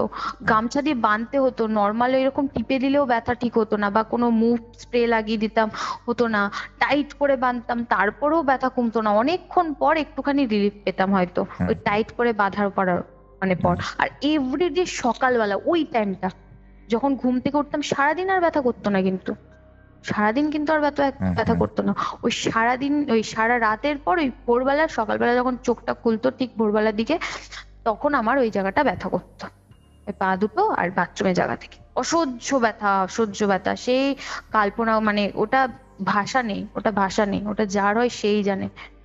তারপরে আমি একটা সময় ভেবেছিলাম যে না, আমি বাঁচবো না, এর থেকে আমার কাছে মানে মরে যাওয়া বেটার অপশন। আমার কাছে ভেবেছিলাম যে আমি আত্মহত্যা করে নেবো, আমি আর বাঁচবো না। এইরকম যন্ত্রণা সহ্য করার থেকে মরে যাওয়া অনেক বেশি আমার কাছে মনে হয়েছিল বেটার। কোনো না কোনো জায়গায়, যাই হোক, আমি এখনো পর্যন্ত শিব বাবাকে মন থেকে ডাকি। হয়তো কোনো না কোনো জায়গায় আমাকে সে বাঁচিয়েছে, আমার মনে জাগিয়েছে। আর আমি তো ব্রাহ্মণ, তো বাড়িতে একটা সবসময় পুজো আচ্চা হতেই থাকতো। কিন্তু যাই হোক, মায়ের ব্লেসিং সবকিছু নিয়ে আমাকে এরকম এর পরের ঘটনার তোমাকে বলি, যেখানে আমার এটার সব সূচনা হওয়ার পরে এটা একটা তো শেষ দরকার না। তো যখন ভাবি আমি আত্মহত্যা করব, তখন আমার মাথায় আমার মায়ের মুখটা মনে পড়ে সবার আগে। তারপরে এটাই মনে হওয়া করি, উচিত। হুম, তারপরে মনে করি যে না, এবার আমি এটা শেষ দেখব। তো আমাকে অফিস থেকে ডাকে, অফিস তো যাওয়া হয়নি, অফিস থেকে আমাকে ডাকে, অফিসে আমি যাই। অফিসে গিয়ে কাজ টাজ করার পরে আমি ক্যান্টিনে বসে রয়েছি, কাজের দিকে অত মন নেই, ক্যান্টিনে বসে রয়েছি গালে হাত দিয়ে। আমার একটা ফ্রেন্ড আসে, ফ্রেন্ড জিজ্ঞেস করে, কি রে প্রিয়াঙ্কা, তুই এতদিন অফিস কেন আসিসনি, কি হয়েছে, এত অ্যাবসেন্ট, স্যালারি তো পাবি না, হাফেরও হাফ কম স্যালারি পাবি, কি হয়েছে বল। হুম, ওকে না, আমি জানি না, ভগবানের মতন আমি আমি গড় গড় করে সবটা ওকে বলে দিলাম। এই যেটা এই হয়েছে। হয়েছে, হ্যাঁ হ্যাঁ, ওকে সব বলে দিয়েছি প্রথম থেকে। জানিস ভাই, এই এই হয়েছে, এই এই হয়েছে, এই এই হয়েছে। আমি কিন্তু কাউকে বলিনি, না আমার মাকে বলেছি, না আমার বয়ফ্রেন্ডকে বলেছি, যে যে এখন আমার হাজবেন্ড এই মুহূর্তে। তো যাই হোক, ওকে আমি সবটা বলি। ও শোনা মাত্রই বলে, তুই ওঠ, তুই এক্ষুনি ওঠ এখান থেকে। হুম, হুম, আমি বললাম, কেন, কি হয়েছে? বলছে, তুই এগুলো কি বললি, তুই এতদিন রয়েছিস কি করে, তুই কাকিমা কাউকে বলিসনি? বললাম, না, কি হয়েছেটা কি, আমি তো বুঝতে পারছি না। বলছে, তুই ওঠ, তুই আমার সাথে চল এক্ষুনি, তুই এক মুহূর্ত থাকিস না এখানে, চল। বললাম, দেখ আমার শরীর ভালো নেই, আমি কোথাও যেতে পারবো না, আমাকে একটু বাড়ি দিয়ে আসতে পারবি, আমি একটু বাড়িতে শোবো, আমি আর পারছি না। ও আমাকে বলে যে, তুই শোন, তুই এই মসজিদ ফসজিদে না শুক্রবার না কোন দিনটা হয় জানো, হুম, হুম, হুম, ফ্রাইডেটাই মনে হয় আই থিঙ্ক হয়। হুম, হ্যাঁ, লাকিলি সেদিনকে বৃহস্পতিবার ছিল, লাকিলি পরের দিনকে, মানে আমি তো ছুটি তো একদম ভরপুর নিয়েছি, ও আমার জন্য ছুটি নেয়। ওর বাড়ি হচ্ছে আসানসোলে, যাই হোক। আচ্ছা, তো আমি নামটা ওর নিতে চাই না, হুম, হুম, ফর রিজন। তো ও আমাকে আমাকে ওই মসজিদে নিয়ে যায়।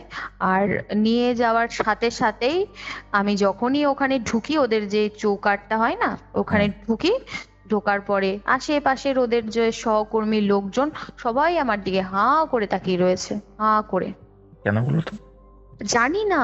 আর এমন ভাবে তাকিয়ে রয়েছে মনে হচ্ছে ওরা, আমি মনে হয় শয়তান কোনো, আচ্ছা, আচ্ছা, আমি মনে হয় কোনো শয়তান আমাকে মেরে ফেলতে আসবে এবারে, এরকম ভাবে সবাই তাকিয়ে রয়েছে।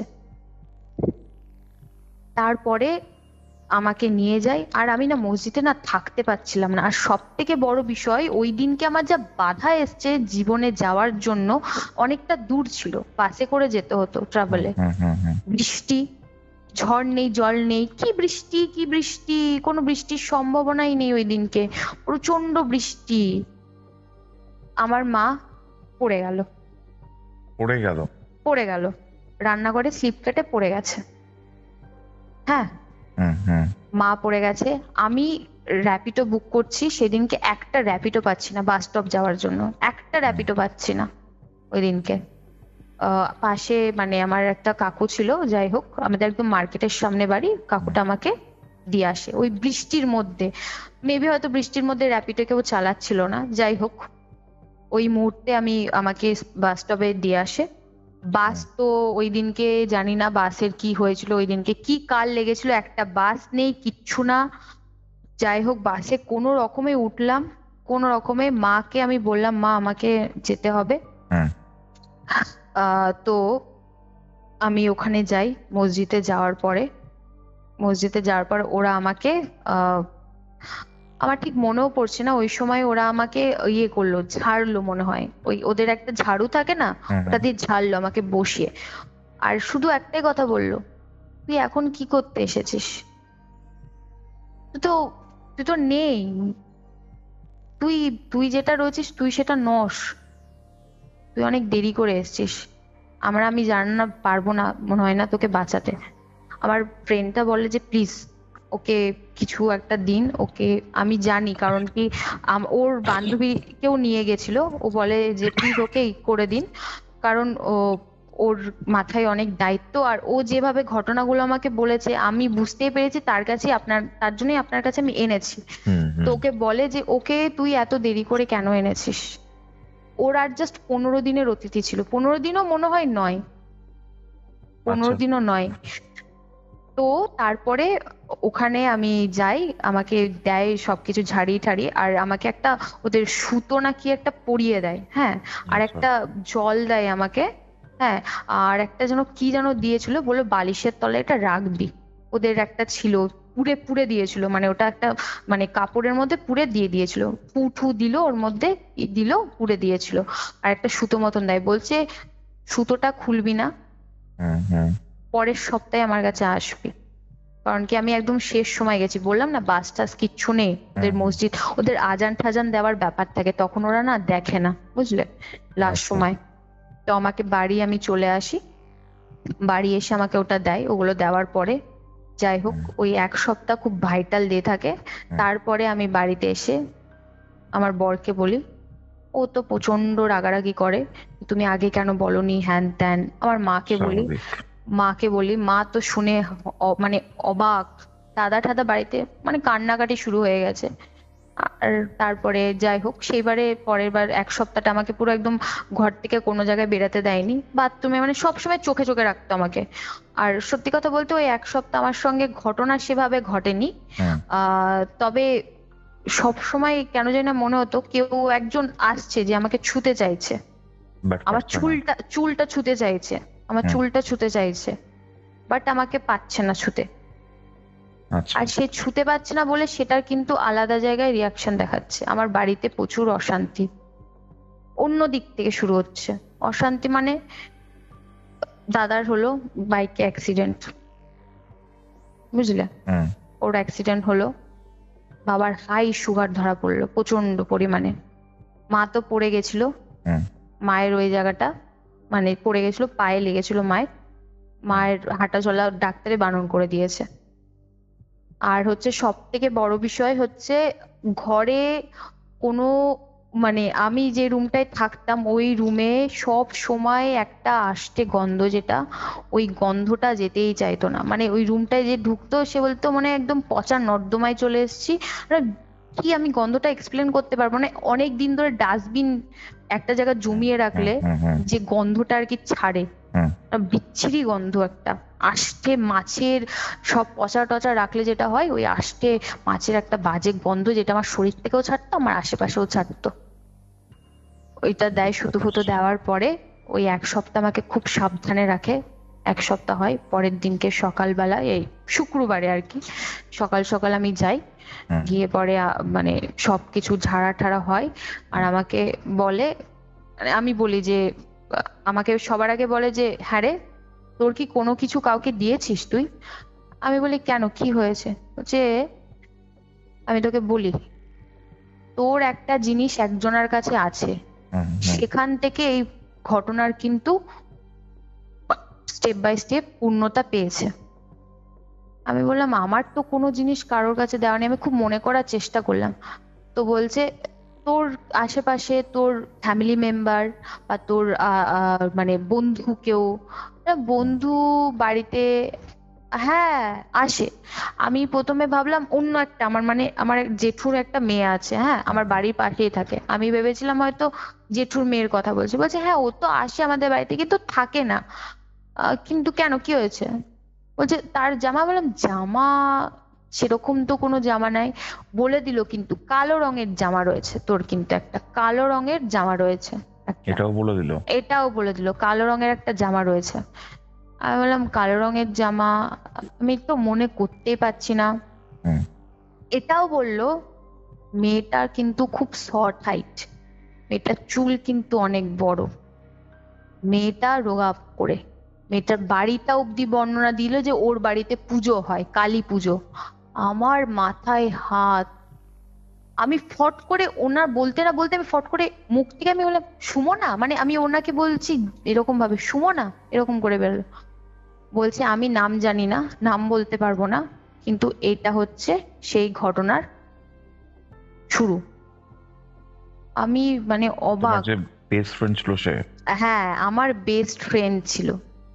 সেই বলেছিলাম না, যার সাথে আমার অ্যাক্সিডেন্ট হয়েছিল, এই ঘটনার মধ্যে তো সে আমাকে ফোন করতোই না, তার সাথে কোনো কথাই ছিল না। পরে জানতে পারি আমি যখন অফিসে যেতাম সে না আমার বাড়িতে আসতো। আমি তুমি যখন যখন থাকতে অ্যাবসেন্ট না। থাকতাম, হ্যাঁ, আমার বাড়িতে আসতো। আমি বাড়িতে নেই, কেন বাড়িতে আসতো আমি জানি না। এবার মা তো নিজের কাজে ব্যস্ত।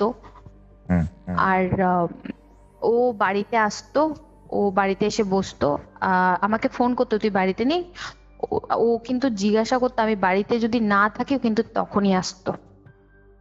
তখন ও আমার বাড়িতে এসে আমার খাটে, হুম, হ্যাঁ, খাটে, খাটের মানে আমাদের খাটটা না যেরকম পাতা, তো ইট ইট দেওয়া রয়েছে, হ্যাঁ, ইটের ওপরে খাটটা পাতা, ইটের নিচে বলেও দিয়েছিল যে ঘরটা ভালো করে সার্চ করবি, ঘরের মধ্যে কিছু দেওয়া আছে, তুই যে রুমটাতে থাকিস কোনো কিছু দেওয়া থাকবে।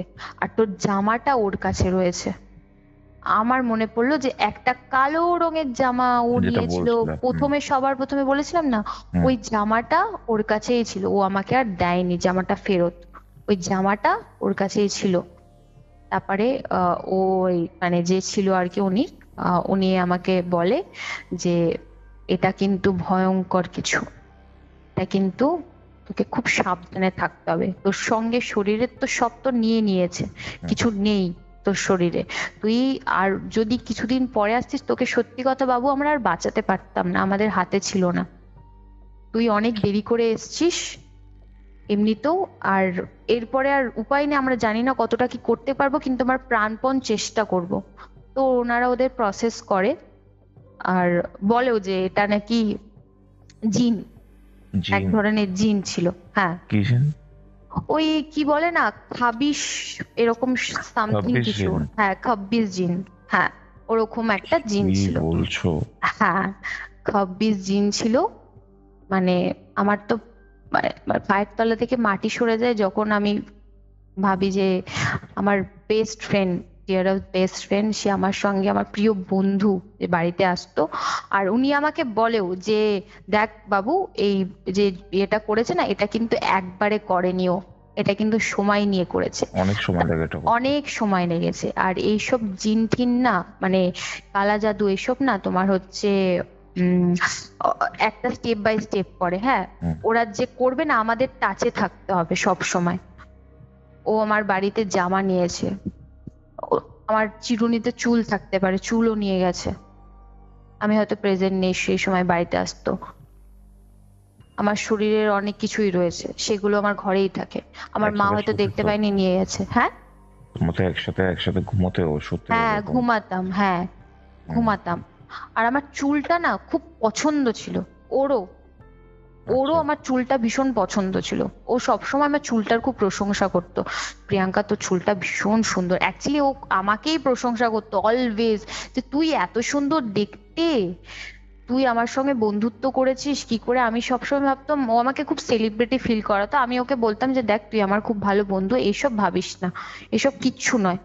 ও আমার চুলটার উপরে খুব নজর ছিল, আমার সবকিছুতেই খুব নজর দিত।